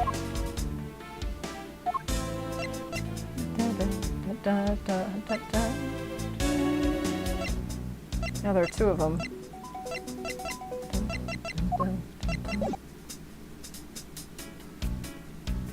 Credit card accepted. But not check, right? This one, what? Deduce? I don't know, press the... I know a bonus of $5. Literally had no money on until he got here. About Detective Gumshoe's finances, he said that until this morning, he didn't even have a single penny on his personage. Just how poor is that guy? Pathetic, truly. If his bonus really was only $5, then he should not have been able to purchase a pack of Swiss rolls. However, facts being as they are, we found cake crumbs on the floor. Meaning Scruffy must have bought a pack somehow. Indeed. That detective should not have been able to purchase a pack, and yet he did. The question is, how? I don't know, maybe he gave somebody change for it. Investigation complete. Thank you for the heals. I believe I now have a very firm grasp on what happened here. Well, I do too. All right, Francisca. Would you care to share what conclusions you've come to? Why should I do that? We're still in the middle of a competition, you know. We should be checking to see if your conclusions are wrong first. So you go ahead. It's almost cute that she's going this far to ensure that she wins. Almost. Very well, but first we need to pay His Honor a visit to correct his testimony. September 10th, 5:15 p.m., District Court, courtroom number 3. Your Honor, if I may, I'd like to test your witness testimony to see how it stands up. Do you doubt me? Am I your new suspect? In a sense, I suppose you could say that. Even you, a judge, are nothing but a common witness before a Von Karma. Silence in the courtroom! Silence, I say! Mr. New Prosecutor recommended by Mr. Von You bit your tongue again, didn't you? No, I bit just a little bit of skin on the inside of my lip. And at first, like, oh, I hate when that happens. It's awful. Yes, it leaves a terrible welt. Oh, and your tongue always goes to it. It's a bit like when you lose a tooth. And Edward's like, can we get on with this? Oh, of course. As a defender of the law, I could never give false testimony. You can even place me under oath if you want. Very well then. Your testimony, if you please. Alright. Testimony, what I saw at recess. During the recess, I, went to use the restroom. There's a window on the hallway side. In other words, I could see into the hallway. As I entered, I saw that detective buying something from the vending machines. But when I was about to exit the restroom, he had completely disappeared. A detective that goes missing while on duty! That sounds mighty suspicious to me! Your Honor, can you please try to remain calm? Oh! I'm so used to simply listening to testimonies that I got caught up in the excitement. I'm sorry, Your Honor, but I'm afraid I'm going to have to spoil your fun now. Rebuttal. What I saw at recess. During the recess, I went to the restroom. Your Honor, why exactly did you pay a visit to the restroom, if I may, most lawyer-ass question, if I may ask? Oh, well, isn't it obvious? What else do you go to the restroom for? Or maybe, I knew it! You suspect me of some sort of tomfoolery, don't you? Please stay calm, Your Honor. Oh, this is going to be much harder than I anticipated. Oh, I'm sorry. You're right. I need to think things through with a level head. I'm just nervous because so much has happened today with this trial. Oh, let's see. I announced a recess and a time for us to reconvene. But having done all that, I still wasn't able to go to the restroom right away. And why couldn't you? Mr. Faraday had been accused, so I had paperwork to process regarding a new prosecutor. Once I'd finished that, I was finally able to make a mad dash to the restroom. At least he stayed consistent on the going to the restroom part of his testimony. There's a window on the hallway side. In other words, I could see into the hallway. Hold it! Your Honor, did you really go to the men's restroom? What? What is the meaning of that statement? I simply meant that perhaps you went to a restroom on a different floor. I had to go for such a long time. It was all I could do to dash to the closest one to the courtroom. I suppose that's only natural, given his circumstances. I ran from the courtroom through this floor's main lobby and down the hallway. Once you enter, you can see there's a window just above the urinals. Pads like that is god-awful feng shui.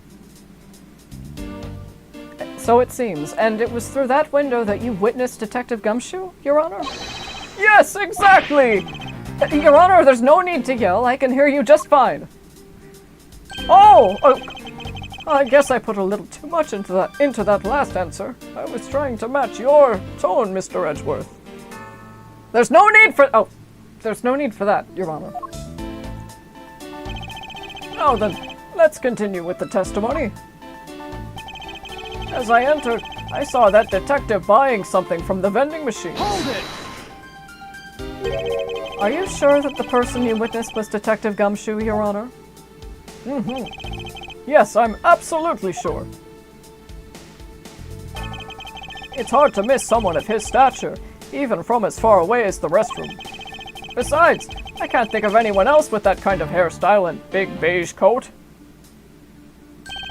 Well, I was simply wondering if you were mistaken in what you saw. What? Preposterous! My eyes are as sharp as they can be. My eyes are as sharp as can be. Ready to see through lies to the truth. Although, recently, things do seem to be a bit fuzzier than they used to be. Clearly, his eyes are not the only things that have gone fuzzy. But allow me to say, with all the honor and dignity of a judge, I am not mistaken in what I saw. But when I was about to exit the restroom, he'd completely disappeared. Hold it! He disappeared? But, Your Honor, didn't you just say, I saw that detective buying something from the vending machines? Why, yes! Yes, I did! The restroom window looks over the courtyard and right into the hallway. But, just as I was about to exit, I took another look and there was no one in sight. That led me to the only solution to this mystery. That detective must have gone into the crime scene, lobby number 2 at that point! So he looked into the hallway from the restroom and over the courtyard, did he? Shouldn't he have been able to see bars on those windows? A detective that goes missing while on duty? That sounds mighty suspicious to me! Hold it! Your Honor, I ask that you please remain calm. No, I'm perfectly calm! You're being anything but perfectly calm. It appears that His Honor could not have been mistaken in what he saw. I suppose so, given his line of sight. However, Francisca, why do you suppose our lines of sight are so different? If you're referring to my height, Can't you hold that whip still for just a second? No, about his honor's testimony. I believe his line of sight to be an important factor. Greg has an almost identical spray where he takes that posture. Like, he's scary looking, but he's very sweet. Like the absolute polar opposite of Manfred. I believe his line of sight to be an important factor. if it's that important, why don't you hurry up and tell him already? I will, but there's one more thing I need to do if I'm to correct his honor's testimony. I'm going to need to retrace Detective Gumshoe's movements. Kay asked us for... She's like, can you make change for $1? And Edward's like, yeah, is this what you want? And she's like, thanks, bye!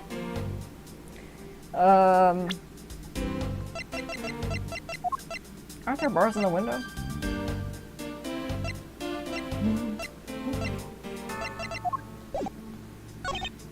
Saw the detective buying something from the vending machine. Dun, dun, dun. Objection! No. That statement and this piece of evidence contradict one another. I don't feel a contradiction in the air. Mr. Edgeworth, I advise you to be a little more cautious with what you say. This is case 4, after all. No guessing. It would appear that I was mistaken. Miles Edgeworth! What? What is it now? This is not some first wall breaking clown show like Don't you dare say Steel Samurai. the Steel Samurai does not break the fourth wall. No. Well, they had one character that tried to do that. It didn't really go well. Exactly.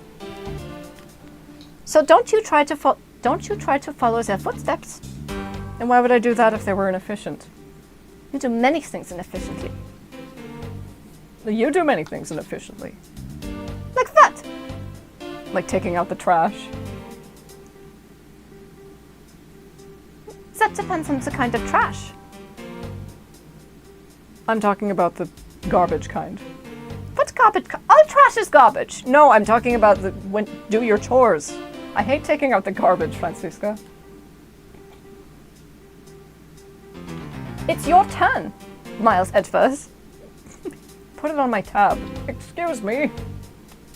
Your Honor, we're sorry. Oh, well, perhaps you should just alternate week by week.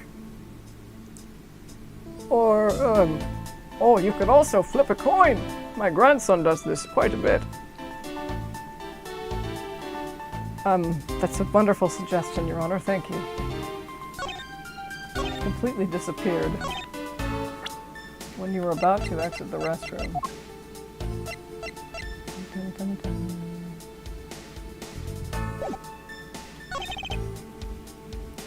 Saw that detective buying something from the vending machine. Couldn't have been possible. Dun, dun, dun. Dun, dun, dun. It's a window on the hallway side. You can see into the hallway, in other words.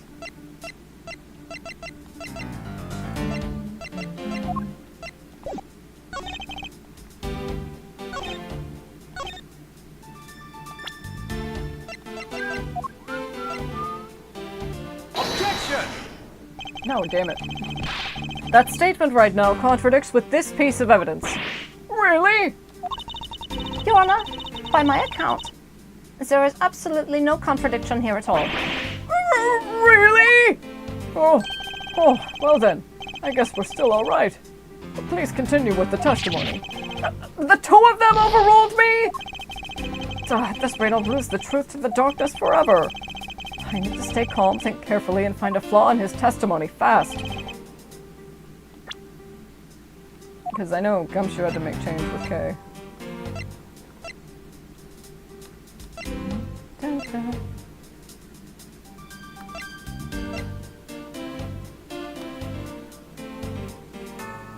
Maybe you just saw him. I think you saw him eating. You might have seen him eating here, right? Objection! Fuck. Your Honor, there was a very large flaw in your statement just now. I don't understand what you're talking about. Where is it, Mr. Edgeworth? Never mind, Your Honor. Never mind isn't one word. I'm channeling my grandmother. Making such accusatory statements. I don't know how I feel about that. I'm truly sorry, Your Honor. I'd have to find a flaw in his testimony before the truth escapes me completely. We're working on it. We're working on it. When you were about to exit the restroom, he completely disappeared. I think you're focusing on the verbiage a little too much. He completely disappeared.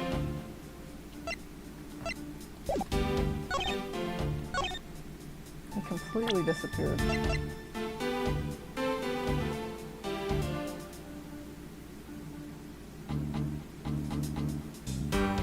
I mean, doesn't that contradict his set?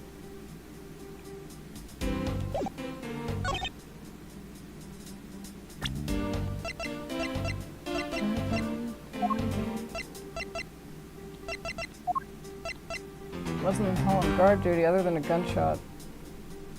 Like, which hallway? Objection! No. Your Honor! Oh, please stop guessing, Mr. Edgeworth. It's far too late in the game. Miles Edgeworth! What did I just say about fourth wall breaking?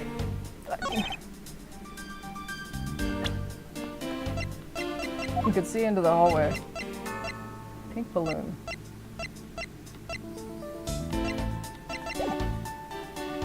You could see into the hallway. The detective buying something from the vending machine.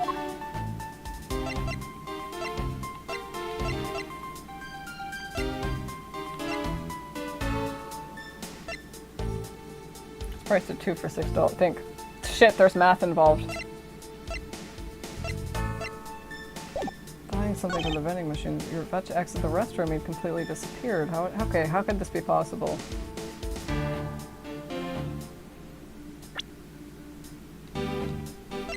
You just sat down. Did I present this already? I think I did.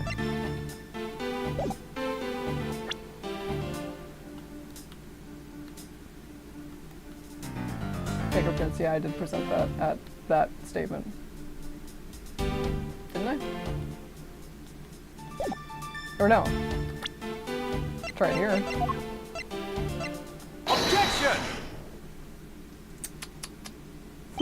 The wink. What was that finger wag for, Mr. Edgeworth? Were you winking at me? No, Your Honor, that's muscle memory. Don't you know it's rude to shout objection when someone is giving testimony? If you truly are a man of the law, then you must always be vigilant. And well, when else do you bring up an objection? For example, I never let an opportunity to shout objection pass me by! Miles Edgeworth, it's one thing to be passionate about your job, but this is real life. This is what some people may say is the pot calling the kettle black. Your Honor, I wonder if you might take a look at this for me? What is that filth? How dare someone dirty the hallway bench like that? Who is the culprit? That party is hereby found guilty of uncleanliness! If you must know, the uncouth bench sillier, oh my god, has already been placed under arrest thanks to your earlier testimony, Your Honor. Oh, well, that's good. But who was it? We were able to discover something from the smudge on the bench. Namely, Detective Gumshoe's fingerprints. Not happy with committing murder, he had to go and dirty the courthouse too? Guilty! Your Honor, please calm down. While it's true that the detective is the one who made the mess on the bench, we have not yet established that this action is related to the double murder. What do you mean? I believe that the detective bought a pack of Swiss rolls from the vending machine, and then promptly sat down on the bench to eat one.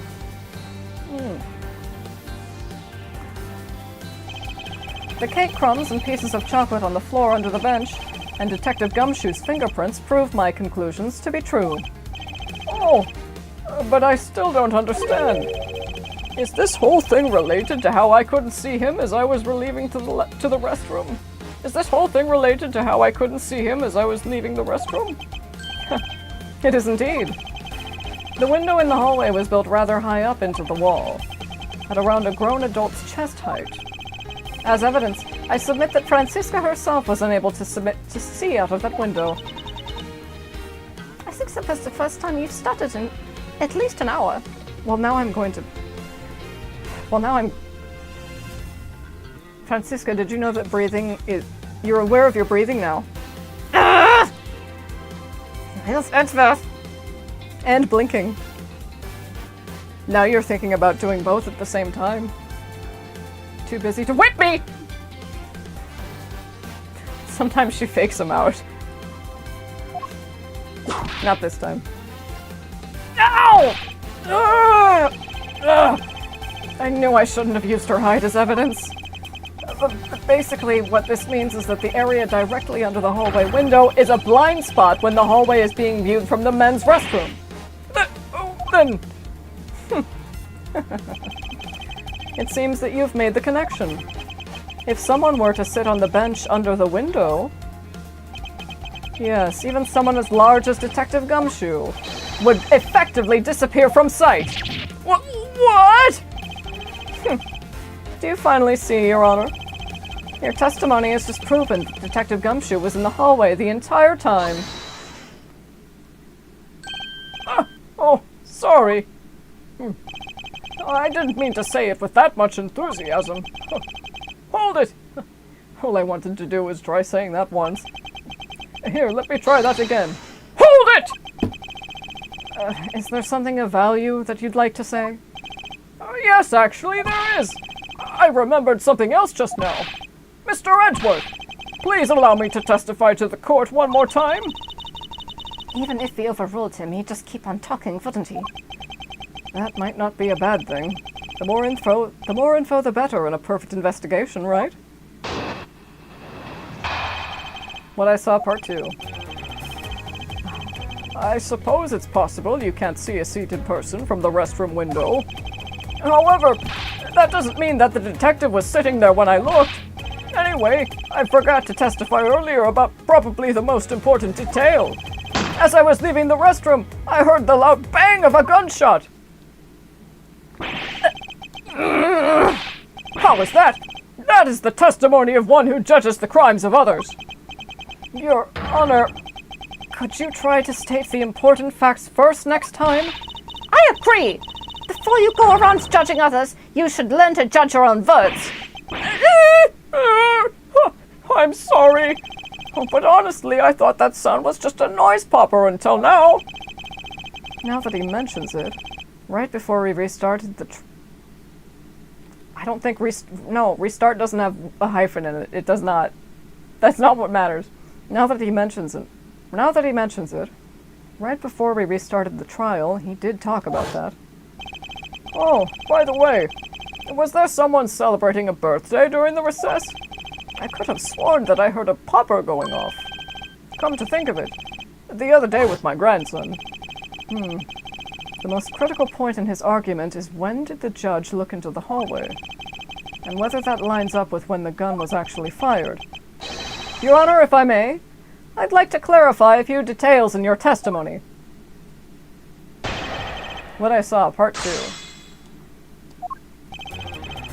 I suppose it's possible you can't see a seated person from the restroom window. Hold it! In that case, do you concede that you were overconfident in your last testimony? No, hold on there! I just said that it's possible you can't see a seated person from the restroom this time. But you know something? I don't think you know when the prints you referenced were left on that bench, do you? That's a good point. While you've proven that it's possible the detective was sitting, I still have a problem with just when those fingerprints were left. He's right. I have yet to prove when the fingerprints were left on that bench. While he feigns ignorance, His Honor has seen a lot of life. This judge, I mustn't underestimate him. However, that doesn't mean that the detective was sitting there when I looked. Hold it! As we established, you went to the restroom during the recess? However, at what point in the recess did you look into that hallway? After I called for a recess, I handled the change of prosecutor paperwork. Maybe about 20 minutes until we reconvened? Yes, that sounds about right. Just as I expected. What were you expecting? And I demand to know what that all-knowing smile is for. Your Honor, that statement you made just now is very important. I'd like for you to append it to your testimony. All right, if you insist. Let's see. Yeah, I don't want to, like, because I love Ace Attorney so much, I can just, it's like, just getting a bunch of characters talking, like, in my head. But it's like, also, I don't want this to be a Marvel movie, you know what I mean? I don't really think there's a fine line. I think the line is very thick. And that's kind of part of the whole reason I don't want to, that's a very thick line to cross, so it's going to be very obnoxious if you do. Listen to that guitar. Let's see. I looked into that hallway about 20 minutes before we were to reconvene. Hold it!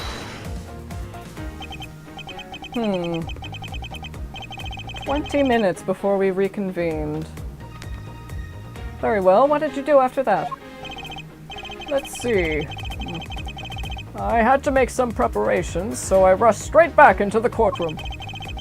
I also had to track down a few pieces of paperwork for the various bailiffs. So you rushed back to the courtroom despite having just heard a gunshot? Well, at the time, I thought it was just the sound of a noise popper. I really couldn't think of any other explanation than someone having a birthday in the courthouse than a birthday party. But now that this has happened, I see. Thinking back, the judge did mention something to that effect when we reconvened. Anyway, I forgot to testify earlier about probably the most important detail. Hold it! If it's something that forgettable, I don't need to hear it. But all I did was forget to mention it. That sort of excuse may work on other people, but not on a Von Karma. No, but it's such an important piece of testimony. Please give me a chance to present it. I suppose I have no choice in the matter. As I was leaving the restroom, I heard the loud bang of a gunshot. Hold it! Your Honor, about what you just said. I know, I couldn't believe it myself, but I heard the gunshot and went bang, and then I just had this knee-jerk reaction like this, with a quick, ah! Your Honor, please remain calm when you're trying to explain yourself to me. Yes, sir, sorry about that. Now then, I must gather myself, yes. When I heard the gunshot, there was no one in the hall. I should know. I looked. There was no one there! This judge's emotion circuits. Oh my god, you're autistic. You have autism. I'm just saying. So do I. That's a full read. That needs a full read.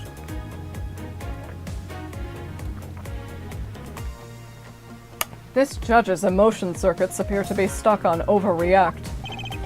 Look at how similar their sprites are. They're just it's so cute. I believe that we finally found the flaw in His Honor's testimony. Yet sadly, he's completely oblivious to it. But I guess I can't really expect him to be aware of it. Though, what are you waiting for? Hurry up and fill him in! At least that thing finally came in handy. Indeed. Now let's see what happens when I present it to His Honor. Let's see. As you were leaving the restroom, you heard the bang of a gunshot. It might have been this. It was this, but how do I prove it? Oh, it's the rule of thumb. This. They're trying to trip me up with the time frame.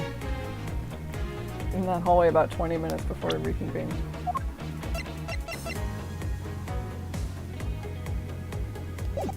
Dad heard the gunshot right before when? Right before the trial was about to start again, so same time. Oh, you should have heard the gunshot then. Well, no, 20 minutes is not right before. As you were leaving the gun. When they say at least that thing came in handy, I think they're referring to this. Objection! No. No, actually. At least that thing finally came in handy. What are they referring to? What's the bonehead hint they're giving me? Or no. Other than gunshot, didn't hear a sign of the struggle.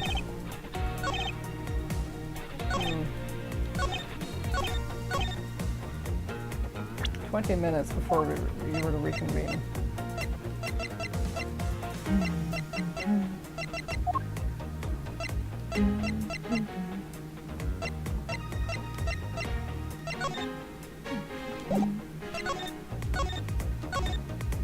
Discovered immediately after a gunshot was heard.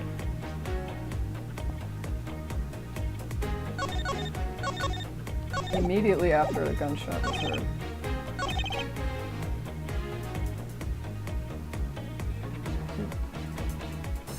The loud bang of a gunshot. At least that thing finally came in handy. The cactus, you mean?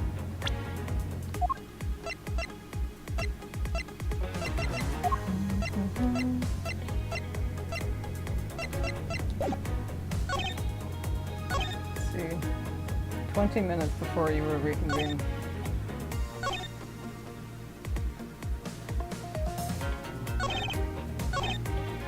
I think they're trying to throw you off too. It's like, I forgot to testify about the most important thing.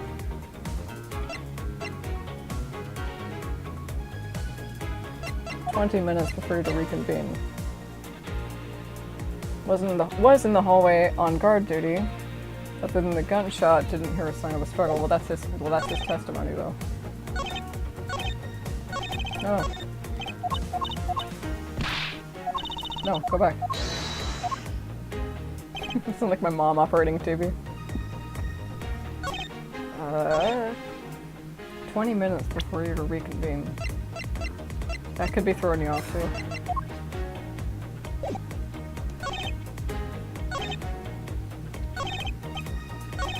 "20 minutes before reconvening." Why is that important? Hold it! Let me reread it. Did you know that? You rush back and forth.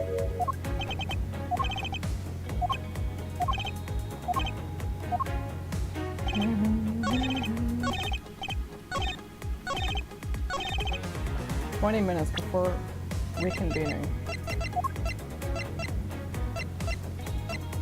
Then find on windowsill of hallway. Why did I read it like that? Found on windowsill of hallway window. And think carefully.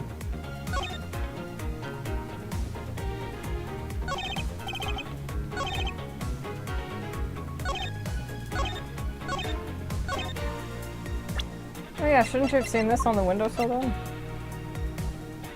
But I don't know if it's this statement where you present it. Probably not. No. Don't these contradict each other, Your Honor? No, I don't think so. But I'll overrule, or I'll sustain your objection if it does. Well, that's tough but fair. Well, fairs are tough. See, that doesn't mean the detective was sitting there when I looked. If when you looked was like 20 minutes after.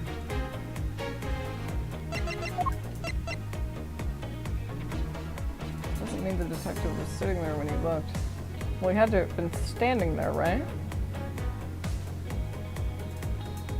Grasping at straws. Objection! Oh man, I thought the music stopped for a sec. You're fine. Why don't you save? That'd be good. Okay, think.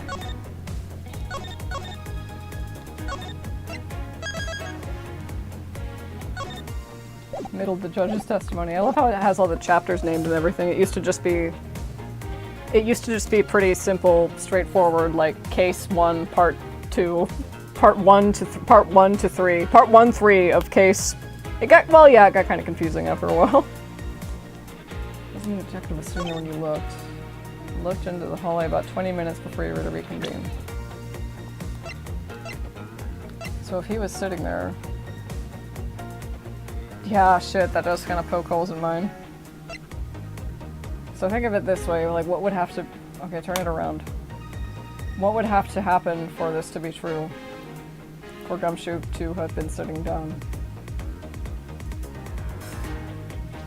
It's not necessarily that this statement, that the inverse of the statement needs to be true, but we're thinking... Because that cactus popped this balloon.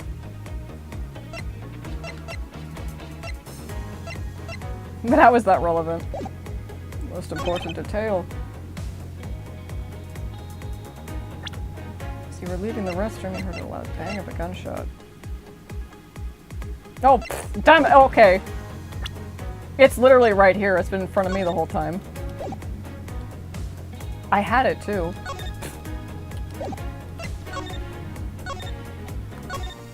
Let's see, there's no suggesting he was shot from a few yards away. It's possible he was alive for a little while after being shot.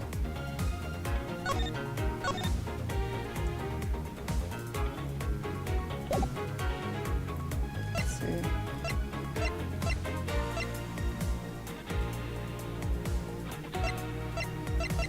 What contradicts it? Heard the gunshot right before the trial. Oh! No, the trial was not about to start again. Objection! Fuck! That statement right now contradicts with this one, doesn't it? Oh, really? Ruh-roh. Ruh-roh, Your Honor? Oh, forgive me. I get a bit flustered when I'm confused, you see.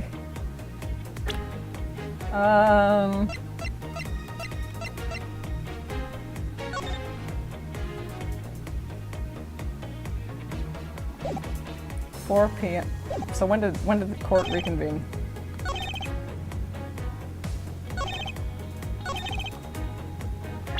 Is it this?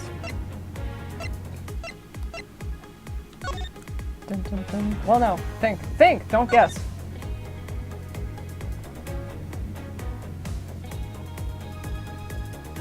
Possible he was alive for a little while, suggesting he was shot from a few yards away.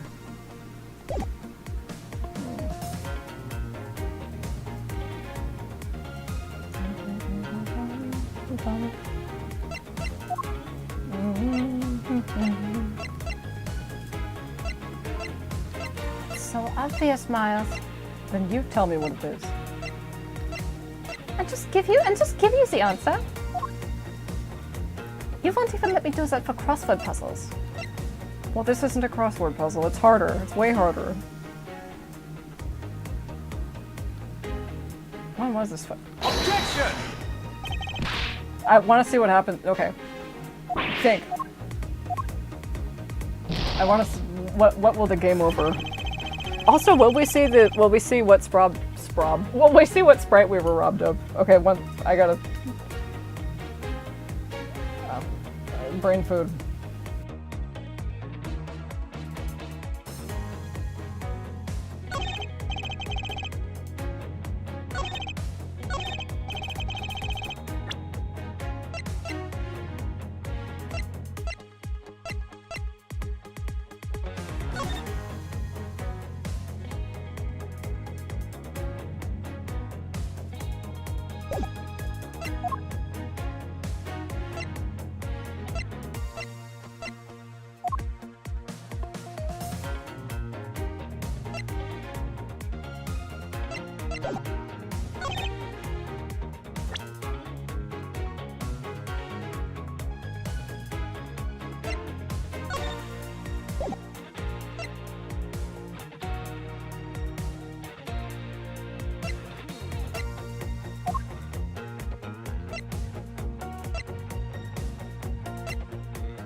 That's not it either. This isn't it. I just presented this. Objection! Yeah. It's so forgiving. I'm sorry, but I have to prepare for my next court hearing. Don't worry, I'll make the necessary arrangements for Detective Gumshoe's arrest. Please wait, Your Honor. There's still much we have yet to resolve. Unfortunately for you, this court sees no reason to further prolong the issue. That is all. This court is adjourned. This was the best I could do. Thus the truth was lost for all eternity. That's okay, we'll regen. It's so forgiving. Good. You're not thinking. You're not thinking things through. Alright, so Kay made change. Kay went and got Edgeworth and made change for $1. Let's see, 20 minutes before you to reconvene. That could be there to throw you off, I don't know. Like the rule of thumb might not be applicable here anymore. It does have to do with the time frame. I think that's what they've been focusing on the whole time. 20 minutes before you to reconvene. So what does that mean? Hold it! So like 20 minutes, what? Operations.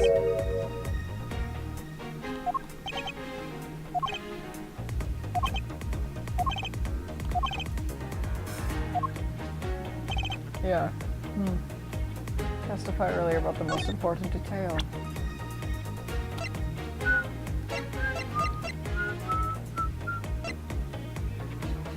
Yeah, that's not contradictory with anything, I think. Or actually, there's a trick to one of these, I think.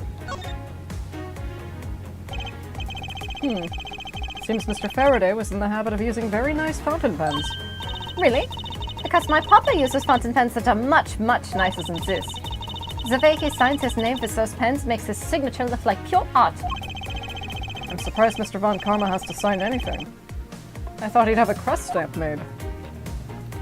Or a wax seal. Yeah, a stamp would be very VK. This looks like a quality nib. Well, my ballpoint pen is much easier to write with. You're obviously still young to appreciate the finer points of a fountain pen. Don't treat me like a child! Well, I wouldn't have to if you would only grow up. They're so cute. You heard the loud bang of a gunshot. Right before the trial was about to start again, I presented that.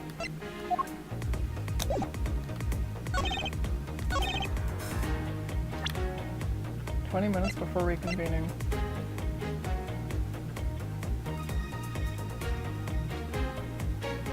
Also, Violet, think about what you're disproving.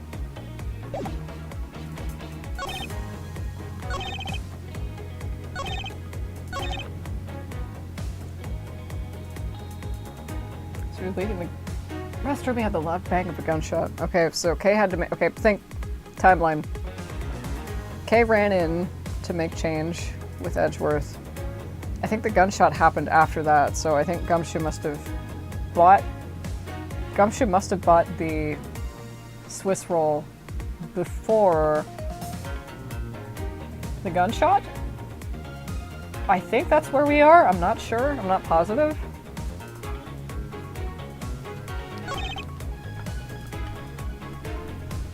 I think so.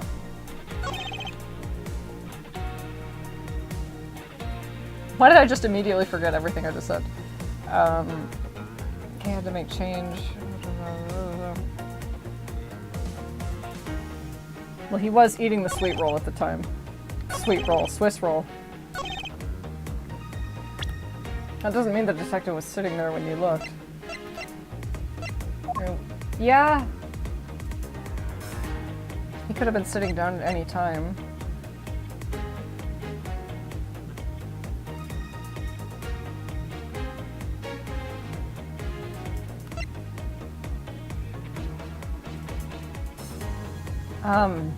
I mean, would it be the Swiss roll? Objection! No. Damn it. No, don't guess. I mean, guessing is... you'll find one thing not to present. That doesn't mean the detective was sitting there when you looked. Yeah, think about... I think you're focusing on the wrong thing.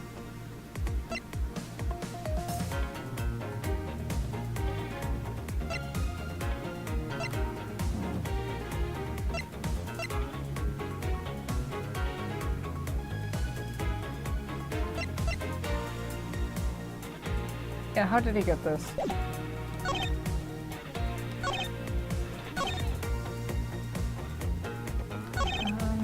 Okay. Doesn't mean he was sitting there when you looked. Swiss roll dropped by the mysterious girl. It's priced at 2 for $6. Apparently sat here as he ate a Swiss roll. When you looked, 20 minutes earlier. Heard the gunshot right before the trial was about to start again. Right before the trial was about to start again.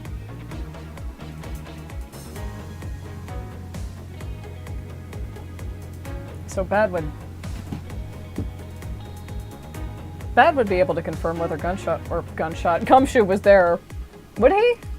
No, he ran away.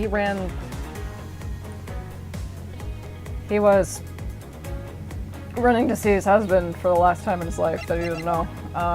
Okay, think hard. One of the bags strewn on the full lobby number 2. Now you're just looking at things, your analysis catatonia.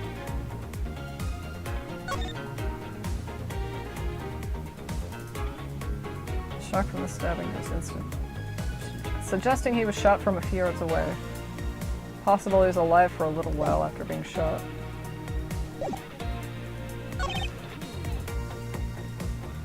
Is it the rule of thumb, or are we at that point in the game where upended statements are here to throw you off? 20 minutes before you reconvened.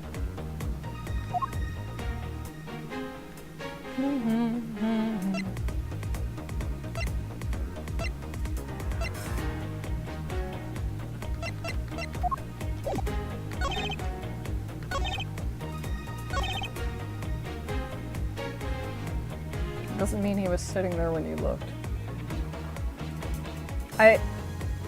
He would have to be, though, right? Because there isn't a situation where he could look and he wouldn't be sitting. Well, he'd have to be standing. Yeah,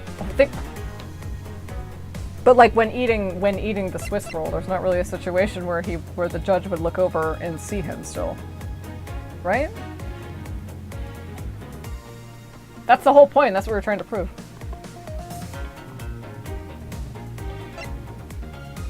Dropped by the young girl. Priced at 2 for $6.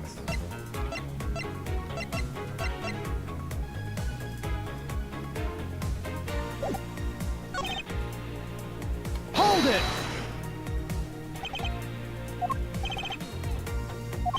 20 minutes.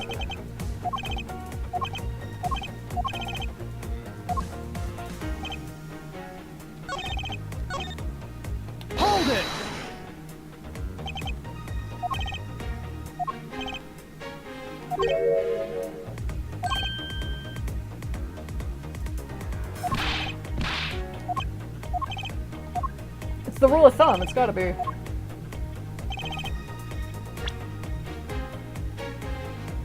How could you have reconvened? 20 minutes before. So how would this be incorrect?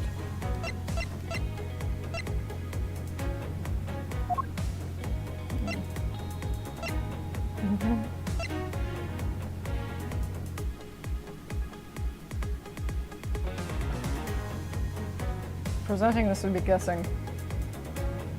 In the hallway, 20 minutes. Would it?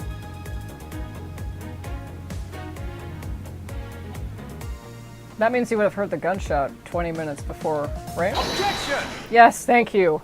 Huh. That's it. You're on.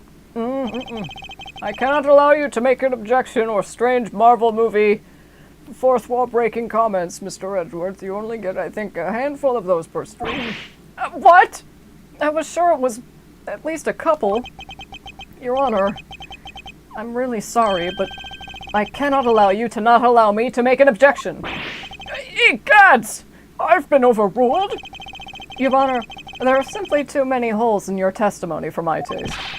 What do you mean by that? You claim that you heard the gunshot during the recess, but that is simply not possible. Huh? Mr. New Prosecutor recommended by Manfred Instead of biting your tongue, why don't you... How? I don't even know what you said. I see you have no mercy for the elderly either, Franziska. Well, they are a plague on this earth, as you so eloquently put it. Just don't let your father... Please don't tell father that I said that. I don't think he calls Manfred father, he just calls him Mr. Von Karma, but... Don't tell your papa I said that, please. You're right. But only because you amuse me sometimes. Don't talk back to me unless you want to be whipped in the back. With your height, you'd need a stepladder or 4 to accomplish that. Mr. Edgeworth, my ears are not that far gone yet, I'll have you know. I can still hear just fine. And I heard the sound of a gunshot loud and clear with my own 2 ears. Your Honor, I have here an interesting bit of testimony. It's from Detective Bad. And according to him, he heard the gunshot right before the trial was about to start again. What did you just say? Your Honor, you just said that you heard the gunshot about 20 minutes before we were to reconvene. Ooh! Ah, so good. How do you explain this glaring contradiction? That can't be! Unfortunately, that is the truth. But I heard it clear as day!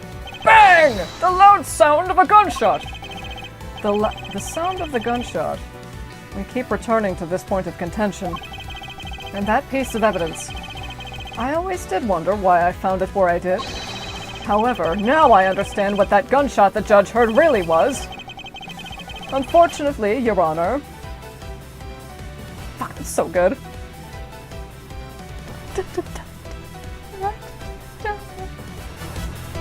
I won't forget this time.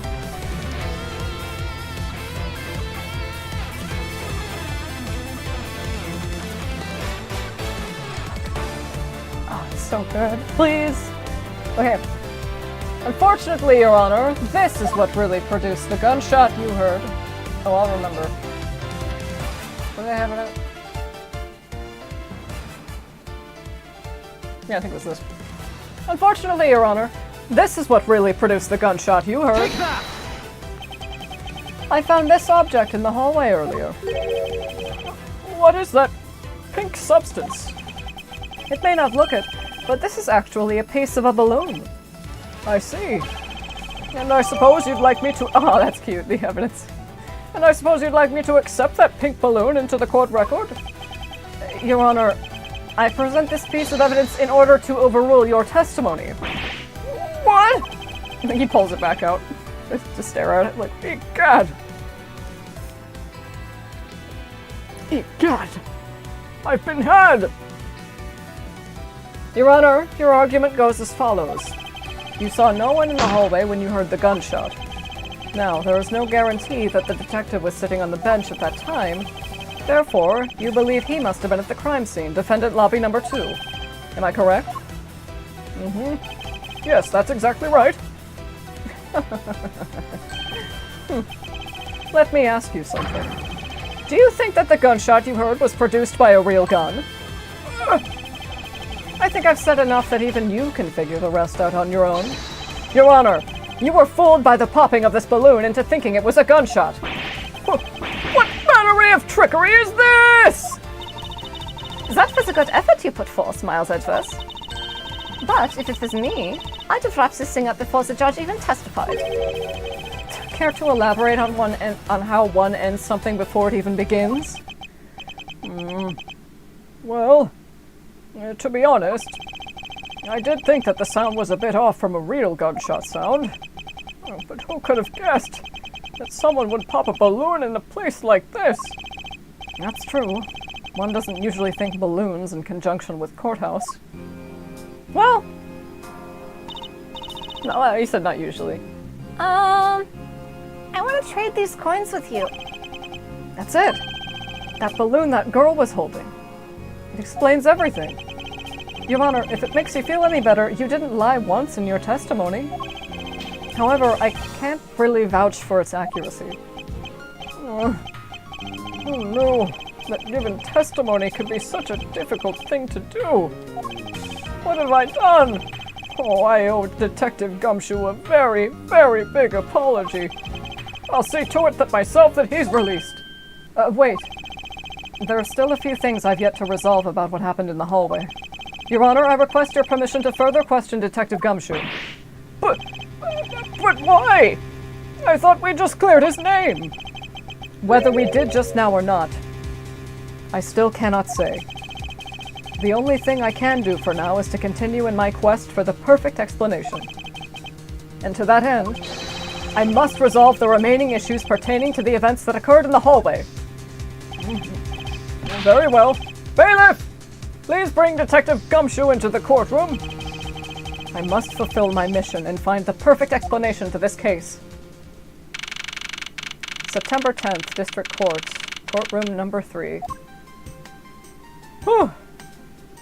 Sir. What is it now? Is it time for my trial already? I've already told you a gazillion times, pal, I didn't do it! I'll be the judge of that, Detective Gumshoe. No, you won't! I'll be the judge of that! No. I'm the judge around here, and I'll be the judge of that. Why can't you guys be a little less judgmental? Aw. Yes, well, speaking of hasty... I wonder what this reads like in Japanese. Yes, well, speaking of hasty judgments, Detective Gumshoe, I'm afraid I must apologize for an error in judgment on my part. Your Honor, I don't believe you should apologize just yet. We've yet to prove he's completely innocent of this crime. Oh, I guess so. What are you guys talking about? In any case, I would like you to testify as to your actions while you were on guard duty. And please remember, you are not on trial. This is all just a part of the investigation. As such, you may still be found to be innocent. However, if you should give false testimony... Ow! My VIP will object loud and clear.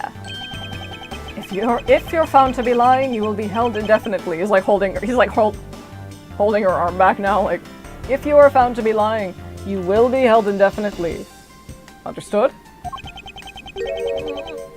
I gotcha, pal. Thinking back on the state of the crime scene, the judge's testimony, it's obvious that Detective Gumshoe is lying. And if I can't break his lie, then we may never get a break in this case. While I was on duty, I came down here to this courthouse on Detective Bad's orders.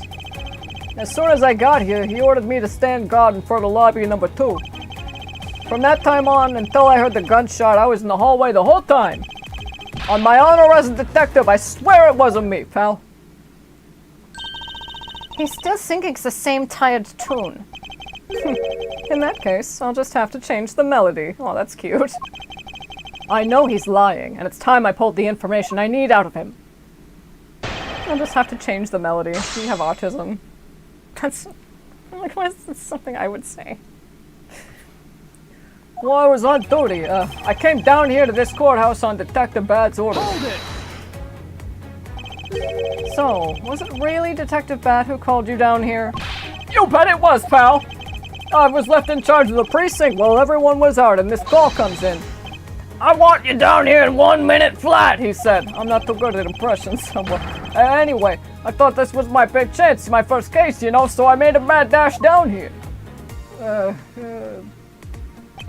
Although, do you see the very slight head tilt when he does that?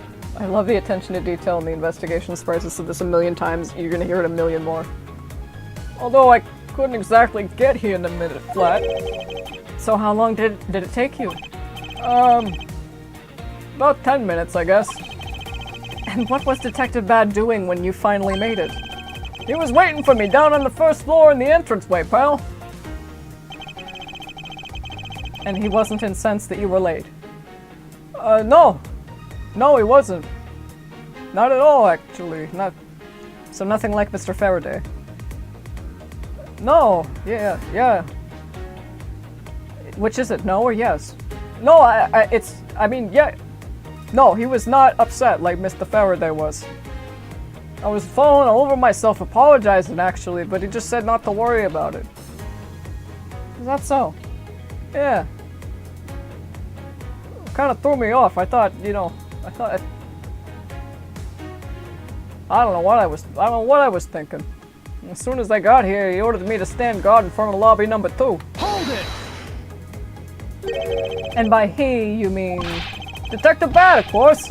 And this being my first time at this courthouse, he also walked with me up to the 3rd floor hallway in front of the defendant lobbies.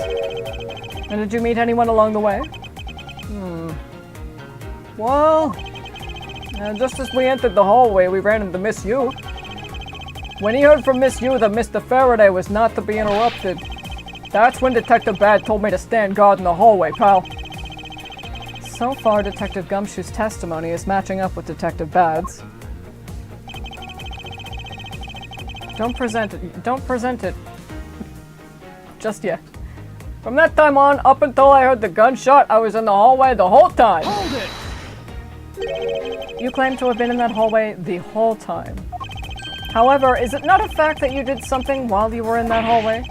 Of course I did something! I guarded the door to lobby number 2, pal! What else? Very well then.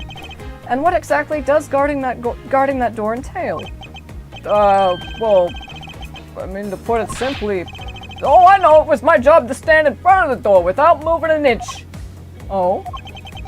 Detective Gumshoe, you mean to tell me that you didn't take a single step away from the door to lobby number 2? Is that really what you wish to testify to the effect of? You got it, pal. I didn't take a single step away from that door, just like I was ordered not to.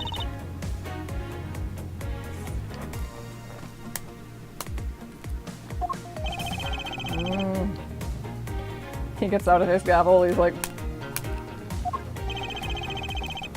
Hedford doesn't have anything to slap contemplatively, so he's just like... He flips his hair, flips his bangs. Like, I bet he did that a lot in his early 20s. Why is everyone so quiet all of a sudden? Because we're all in shock and awe of your utter stupidity. Scruffy! If you're going to lie, at least tell us a more believable one. Ouch! What do you mean? I'm not lying. I should hurry up and bring this insipid testimony to a close. God. He's channeling lots of Manfred. I didn't throw the gunshot. I didn't take a single step away from the lobby number 2 door. Hold it! I'm only going to ask you one more time, Detective Gumshoe. Are you sure you stood in front of the door to lobby number 2 the entire time? Yup. After I was told to by Detective Bad, I stood guard in front of that door without a single break. This is so... believe me when I say that I was in that hallway the whole time already, pal.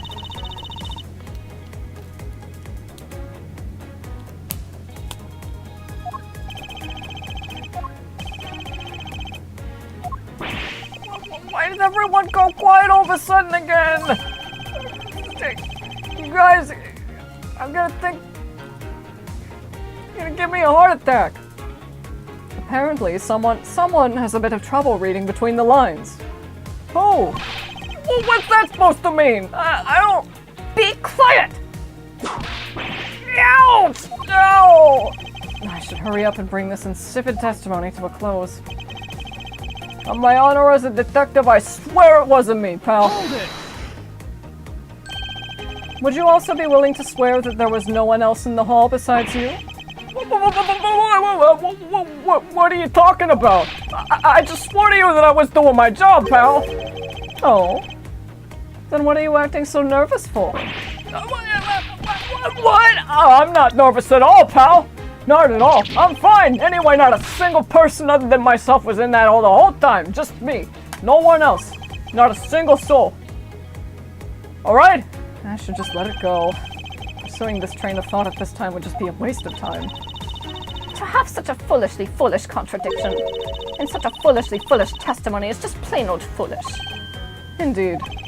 However, in the pursuit of the perfect investigation, I am afraid we have to deal with it. By squashing it under the weight of the evidence. So dramatic. As Ace Attorney, take a single step away from the lobby number 2 door. Not a single step, huh?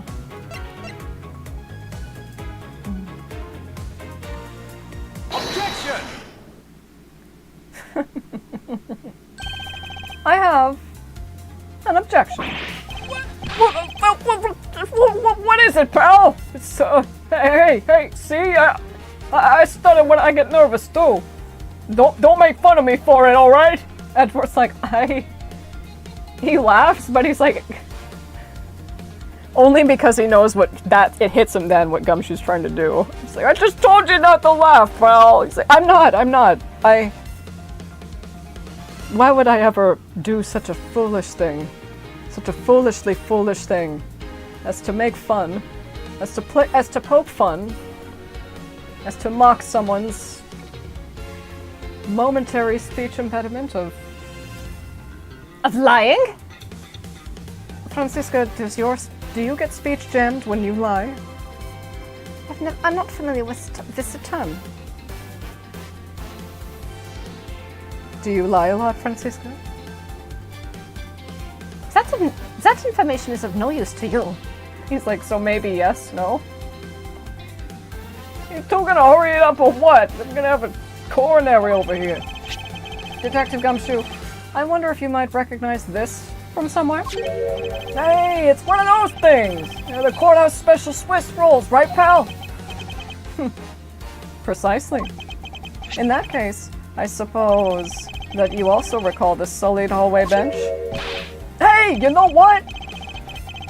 I think it was probably me that did that. Detective Gumshoe! You know you can't go around dirtying up the courthouse like this! You inconsiderate, slovenly pig! Ew! I promise to clean it up later, I swear! Now then, shall we get down to business?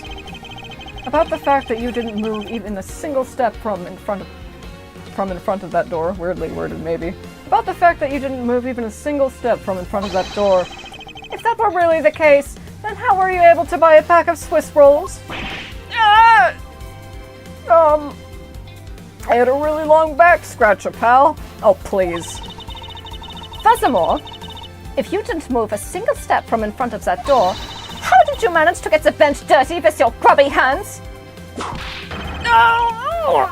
Oh, this one's starting to bleed. It appears that Francisca's whip can do more damage than my words alone can.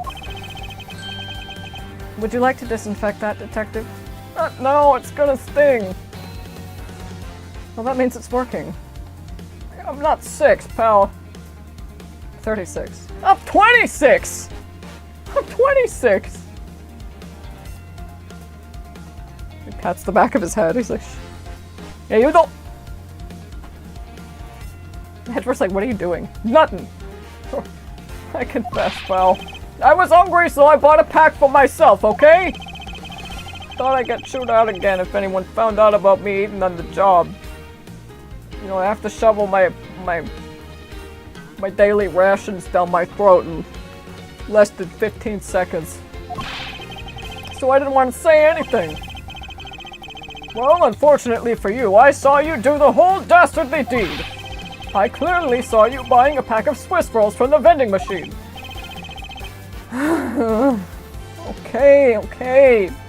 I'm sorry for lying. But that's all I'm sorry for, you got that? Because I'm not holding anything else back! That last statement. It may sound like it makes sense.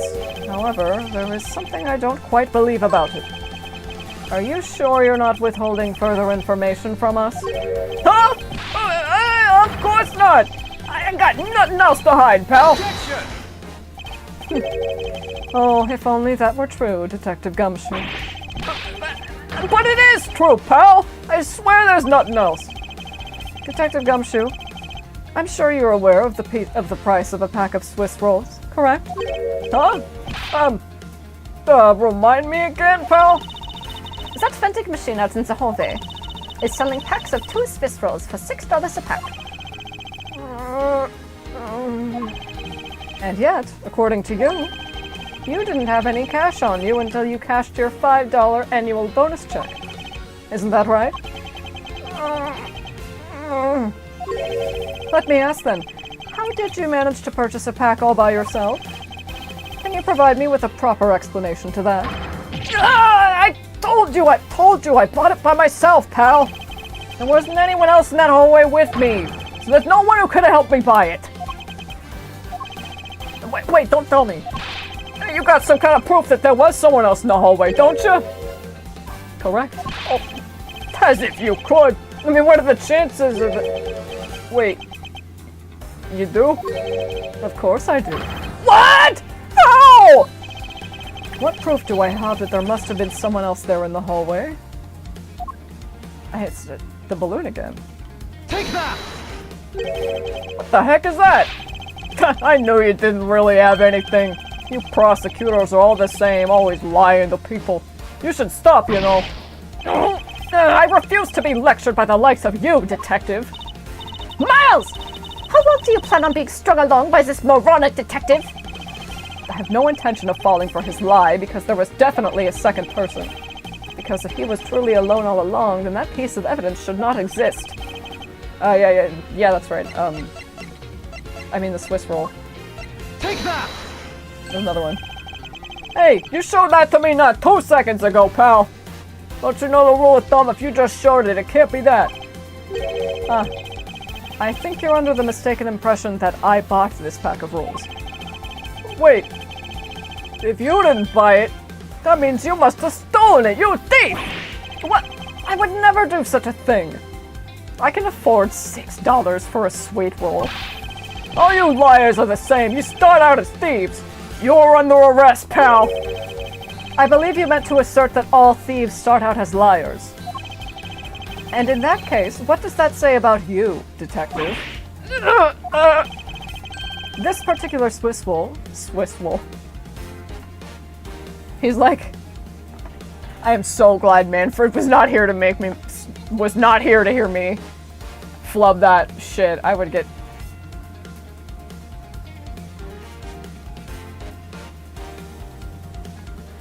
Like, Manfred still operates on, like, caning logic. This particular Swiss roll was dropped by a certain someone. Oh. There were, logic, quote-unquote, there were 2 rolls in this package. You ate one of them. But you then gave the other one to a certain other person, didn't you? No way, pal! You got it all wrong! I ate both of them! Oh. Not so fast. It would appear that we've caught you at last. Hey! Don't you dare do anything bad to that girl! It would appear that they do know each other after all. So why do you continue to come up to me and kick me? Have I wronged you somehow? I have a name, and it's Kay. Kay what? Kay Faraday! Faraday. Are you perhaps Mr. Faraday's daughter? I'm not a you! I'm Kay! Alright. Kay. You know, good little girls don't kick other people. Especially not hard enough to leave big nasty bruises like the way you do. Well, then maybe you shouldn't have put Gummy under arrest, mister! Gummy? My guess is that she's talking about Detective Gumshoe. That's a cute nickname you've given him. Gummy didn't do anything wrong! Okay. It appears that I will need to speak with her in a bit more detail.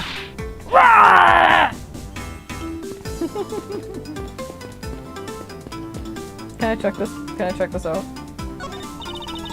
Any day now, I'll be taking my rightful place behind this bench.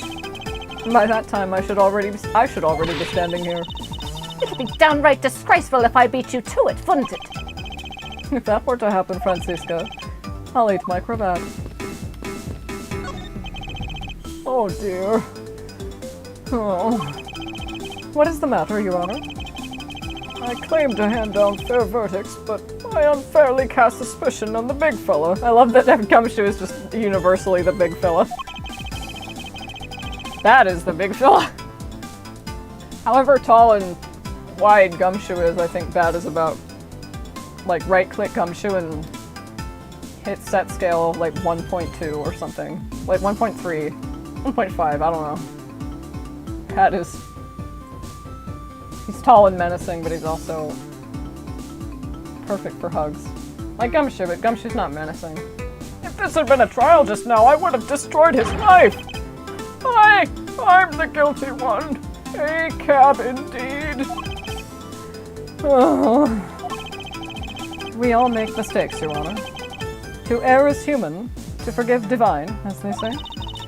So, if you were to make a mistake during a trial, then it would be quite unforgivable. What if you made one? Also unforgivable. It appears that we've caught you red-handed, eating a Swiss roll. Look, I'm sorry about lying to you, pal. And? Do you have nothing else to say?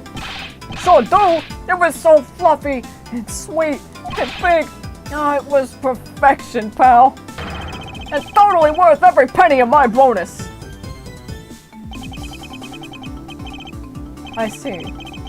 Well, good for you, detective. This is why you'll always be poor. I can't believe it, but it's almost funny when a fool is this unbelievably foolish. Well, I'm rich in character, pal.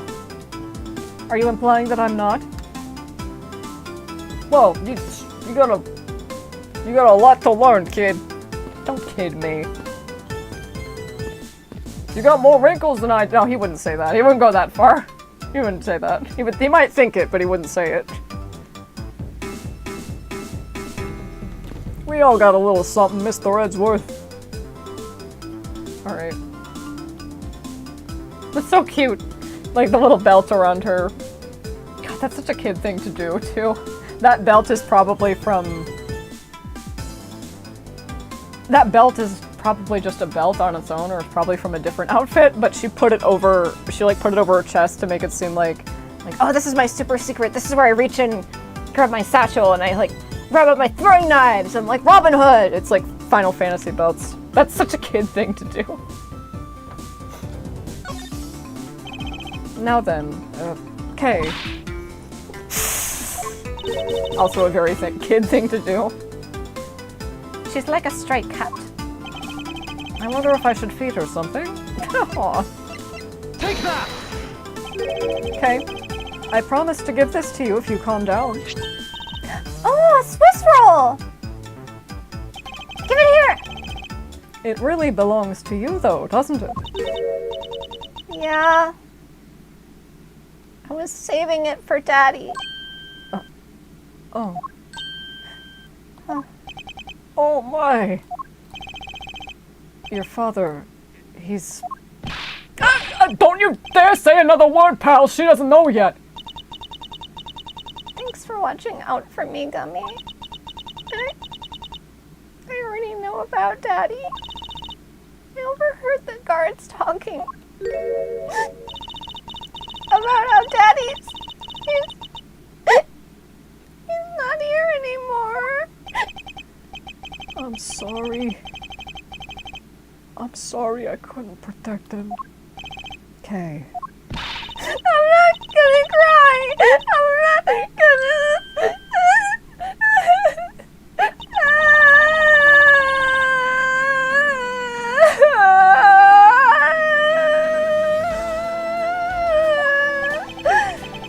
It's all right.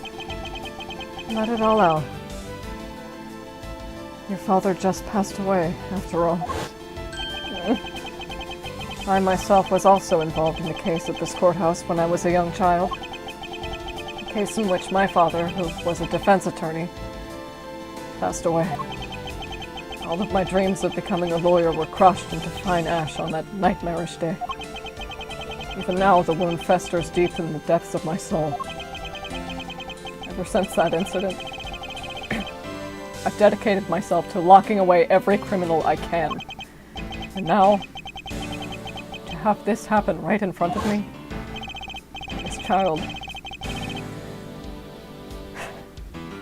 I feel a certain shared fate, something of a common bond between us. Miles Edgeworth! What sort of gentleman are you? Are you going to just stand there and watch a lady cry? You're right. Sorry about that. Okay, here, how about we use this handkerchief here and dry your little eyes. Your little eyes. Okay, let me find something to do this into.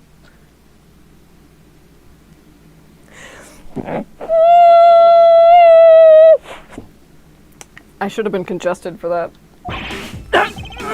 My cravat! Don't blow your nose on that!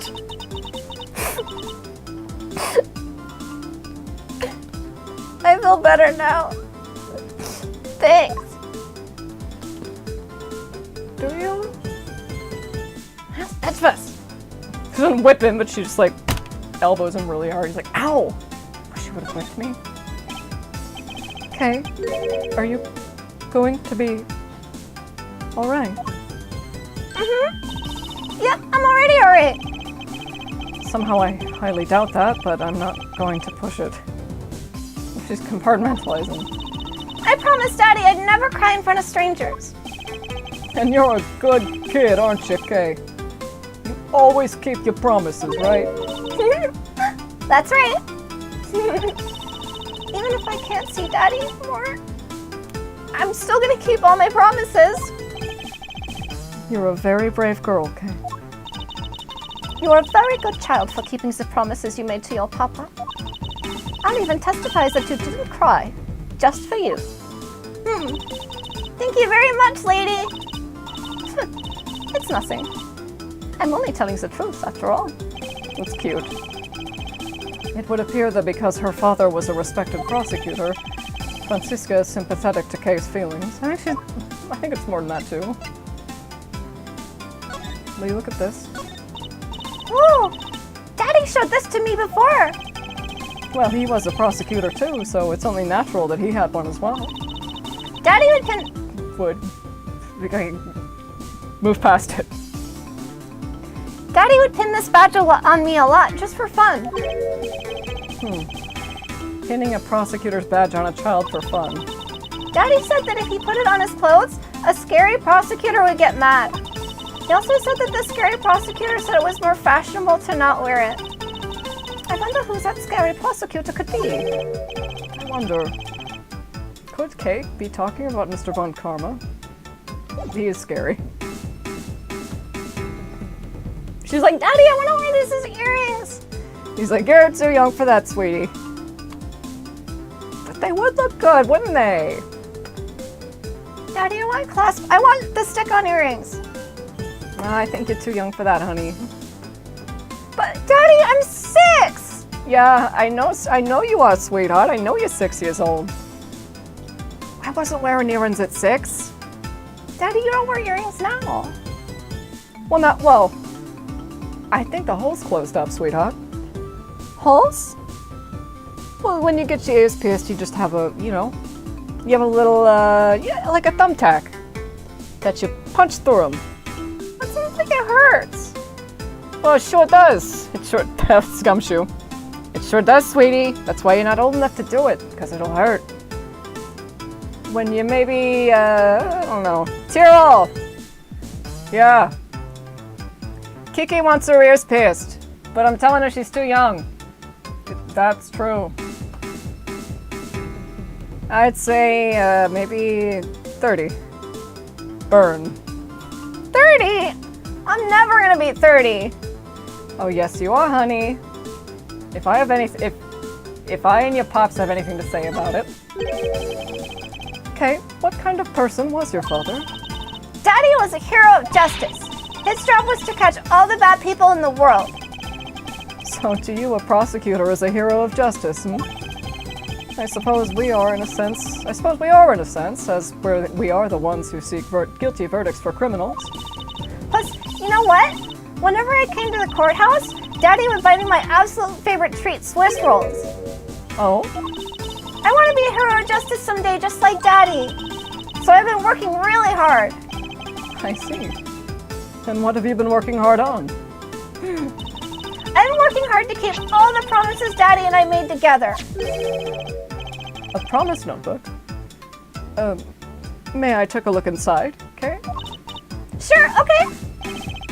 It appears to be an exchange diary of sorts between father and daughter. Mr. Faraday's writing conveys a sense of the kind of man he was. This little notebook just might come in handy later. Aww. Promise notebook data jotted down in my organizer. Thank you for showing it to me, Kay. I hope you'll continue to work hard and become a hero just like your father. I'm gonna try. Hey, Kay! So I'm a detective that catches the bad people, right? That makes me a hero too, huh? Yeah, you're really cool too, Gummy. Yeah, aren't I, Kay? What is with the two of them? I hand down verdicts of justice, so that makes me a hero too! Yes, and thanks to your also heroic testimony, you almost painted that detective as a vile criminal and sent him off to jail. I'm really sorry about that. Gummy is not a bad man, okay? That poor judge. He's being treated like a vile criminal rather than a hero of justice. It appears that you and Detective Gumshoe are good friends, Kay. Yeah, we're friends. In that case, would you mind telling me a little more about him? He looks at Gumshoe like, why are you friends with this random, 8-year-old? He's like, what do you think of me, pal? What are you trying to say? So I take it that you ran into Detective Gumshoe earlier? Yep. I was on my way to see Daddy when I saw Gummy standing there. He was standing in the hallway staring really hard at the vending machine, so I said hi. And when was this? Huh? Before everything got crazy. How long were the two of you together? We only talked for a little while, and then we went on our own ways. That's right, pal. Kay and I only talked for a little while and that's it. Oh, which means we have now confirmed that Kay was in the hallway during the recess, isn't that right? You got me.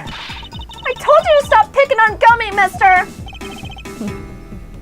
Very well then. I'll just have to speak with the good detective in private later. What's that supposed to mean? Were you the one who bought this pack of Swiss rolls, Kay? Well, I didn't really have a lot of money, and I somehow made $1 out of all the pennies and quarters I had. But that still wasn't enough, and I really, really, really wanted one. Come to think of it, she did come and ask me to exchange a handful of change for $1. And that's when you came and asked me to change your money, correct? Yeah! Thanks a bunch for doing that, mister! Sure.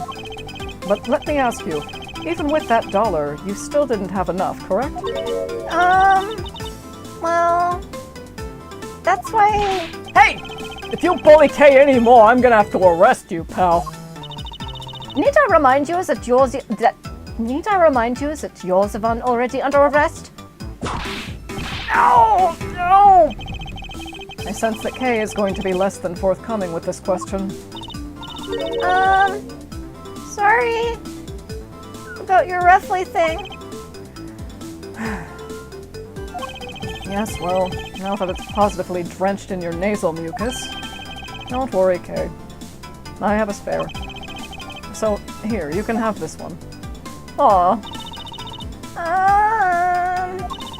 But Daddy said, never take things from a stranger. Ah, it's one of the promises you made in your promise notebook, correct? but we haven't looked at that. Kay's promises to Daddy. Promise 1, never take things from a stranger. Promise 2, never go anywhere with a stranger. Yes. Promise 3, always greet people with a smile, even people you don't know. Promise 4, never cry in front of strangers. Promise 5, always try to your hardest to learn about things you don't understand. Aw.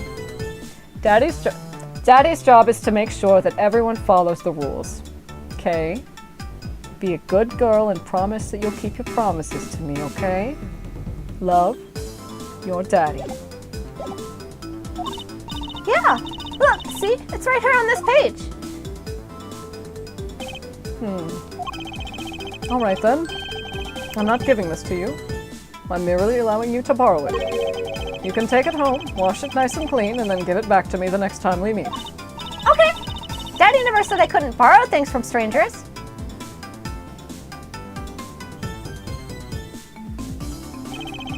Now then, Detective Gumshoe. You just have a spare of those? Don't you carry a spare coat? Well, if I could afford one, sure. It's just a coat. Well, not again. I believe it is now crystal clear that you were with little Kay in that hallway. I told you to stop being mean to Gummy! Miles Edwards, there is still something you have yet to resolve. I beg your pardon? You still haven't offered an explanation for why that man would lie to us. That's spelled. Gummy, don't tell me you lied for my sake. Hey, don't worry about it, Kay. Everything's gonna be okay, alright? Ah, so that's why. So, what was Detective Gumshoe's motive for lying? If you can't explain that, then you can't call this a perfect investigation. His reason for lying is very simple. What? Here is what I believe to be his reason. From simple observation of the detective's actions and his interactions with Kay, it's obvious the detective was lying for the young girl's sake. And this piece of evidence will show you exactly why. Which piece of evidence proves that Detective Gumshoe was lying on account of Kay? Was it the promise book again? Never take things from a stranger?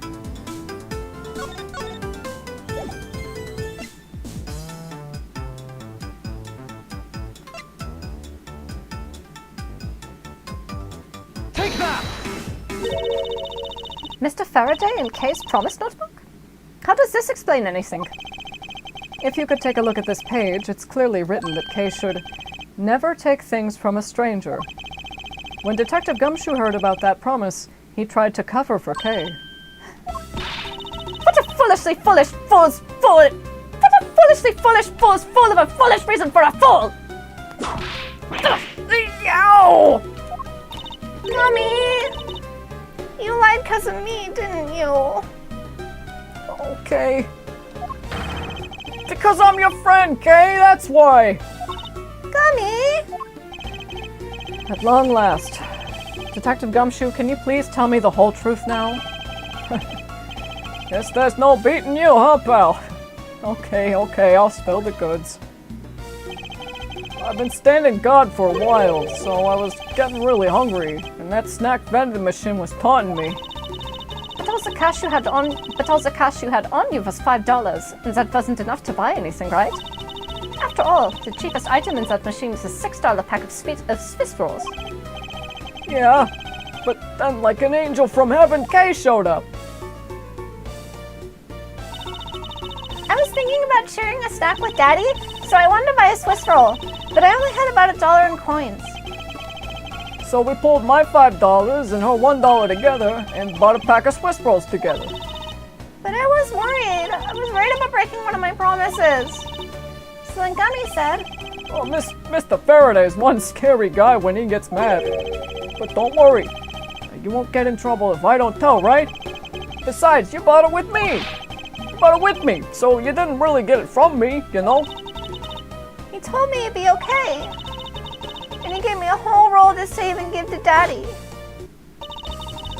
Who knew that Scruffy could be so considerate? Indeed. Detective, I take it that you then sat down on the bench and ate the rolls together? Yeah. We split the other roll and ate it right then. sweet taste of that cake's chocolate. I'll never forget it as long as I live, pal. Anyway. Kay, I believe this also belongs to you?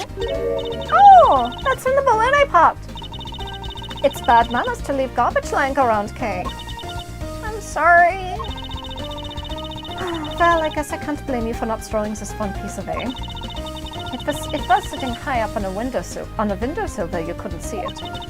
So, just this once, I forgive you. But that balloon... I wanted to surprise Gummy a little, so I popped it on purpose. And because of me, Gummy dropped his half of the Swiss roll. Wow, you really got me there, pal. So, I thought maybe I should give Gummy this other roll. And then I saw you picking on Gummy, mister. So you kicked me, is that it? You sure are a feisty one.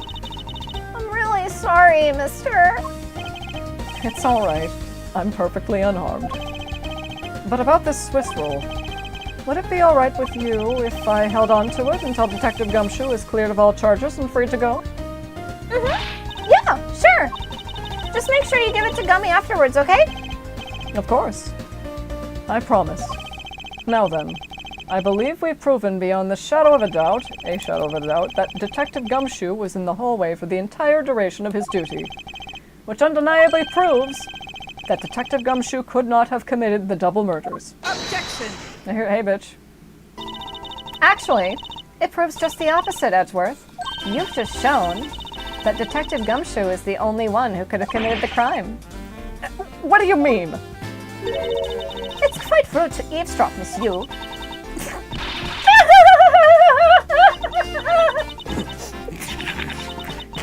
I'm getting lectured on manners by a girl with a penchant for whipping people. What? How dare you talk back with such insolence? You're wrong, lady. Gummy's not the bad guy. Oh, and what have we here? What is a child doing here in a courthouse? Bailiff, please take this child away. What? Miss Callisto, you! That girl is Mr. Faraday's! I know. So what? You think that just because she's the victim's daughter, she gets to just run wild all over the crime scene? I don't think so. I think it's actually quite dangerous for her to speak nothing of getting underfoot. I suppose you're right, however...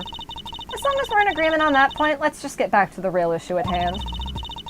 Now then, detective, you were in front of the door to lobby number 2 the entire time, correct? Yeah, but... You see? Isn't it obvious that it could only be the detective? He's the only person who could have gone into lobby number 2 at the time of the murders. I have no counter-argument to that. Don't worry. I've already put in the necessary paperwork for his formal arrest. But the investigation is far from over.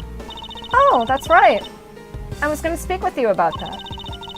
Don't you think it's reckless to talk the suspect out in the open without a guard? Don't you think it's reckless to talk to the suspect out in the open without a guard? I suppose it is. Well, as someone with more experience in law than you, allow me to share something.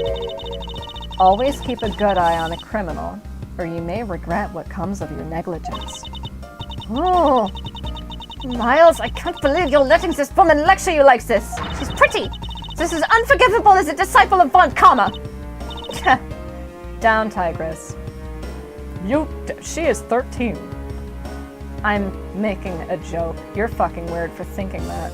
Hey, you watch your flippin' mouth around, and Callisto's just looking at him like, you watch, please? She's just like,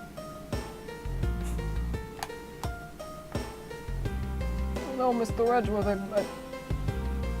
I might have pulled the sources box out of, oh, here it is, I fixed it. Down, kid. Now then, I'll be looking forward to the results of your investigation. So, we're back to square one. Actually, this is our last chance. I can tell that if we fail to solve this case, Detective Gumshoe will be formally charged under all of the circumstantial evidence. This investigation is not over yet.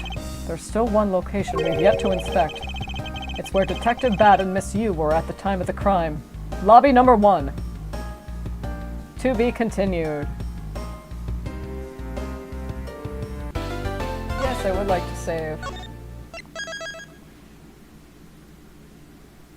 Latter, the truth.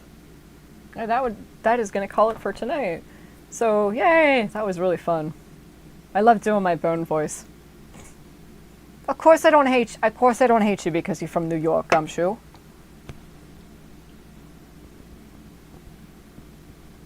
It just doesn't make any fucking sense to me why you're not on time then. If you're always in a hurry, you're not in a hurry, you certainly weren't in a hurry this time, were you? Oh god, I can't imagine. Can you imagine being chewed out by that guy? But he's a sweetheart the rest of the time. Okay. I don't know when I'll stream this next. But if the microphone's good, sounds good. I know it's Callisto laugh proof. I tested that. Not a dent getting through, pal. So, but yeah, usual outro. If you tuned into the stream, thank you so much for tuning into the stream. If you're watching the VOD, thank you so much for watching the VOD. And I'll catch you next time. Now I have to hit the stop streaming button in a timely manner so it doesn't randomly cut me off. Like 5, 4, 3, 2, 1, go.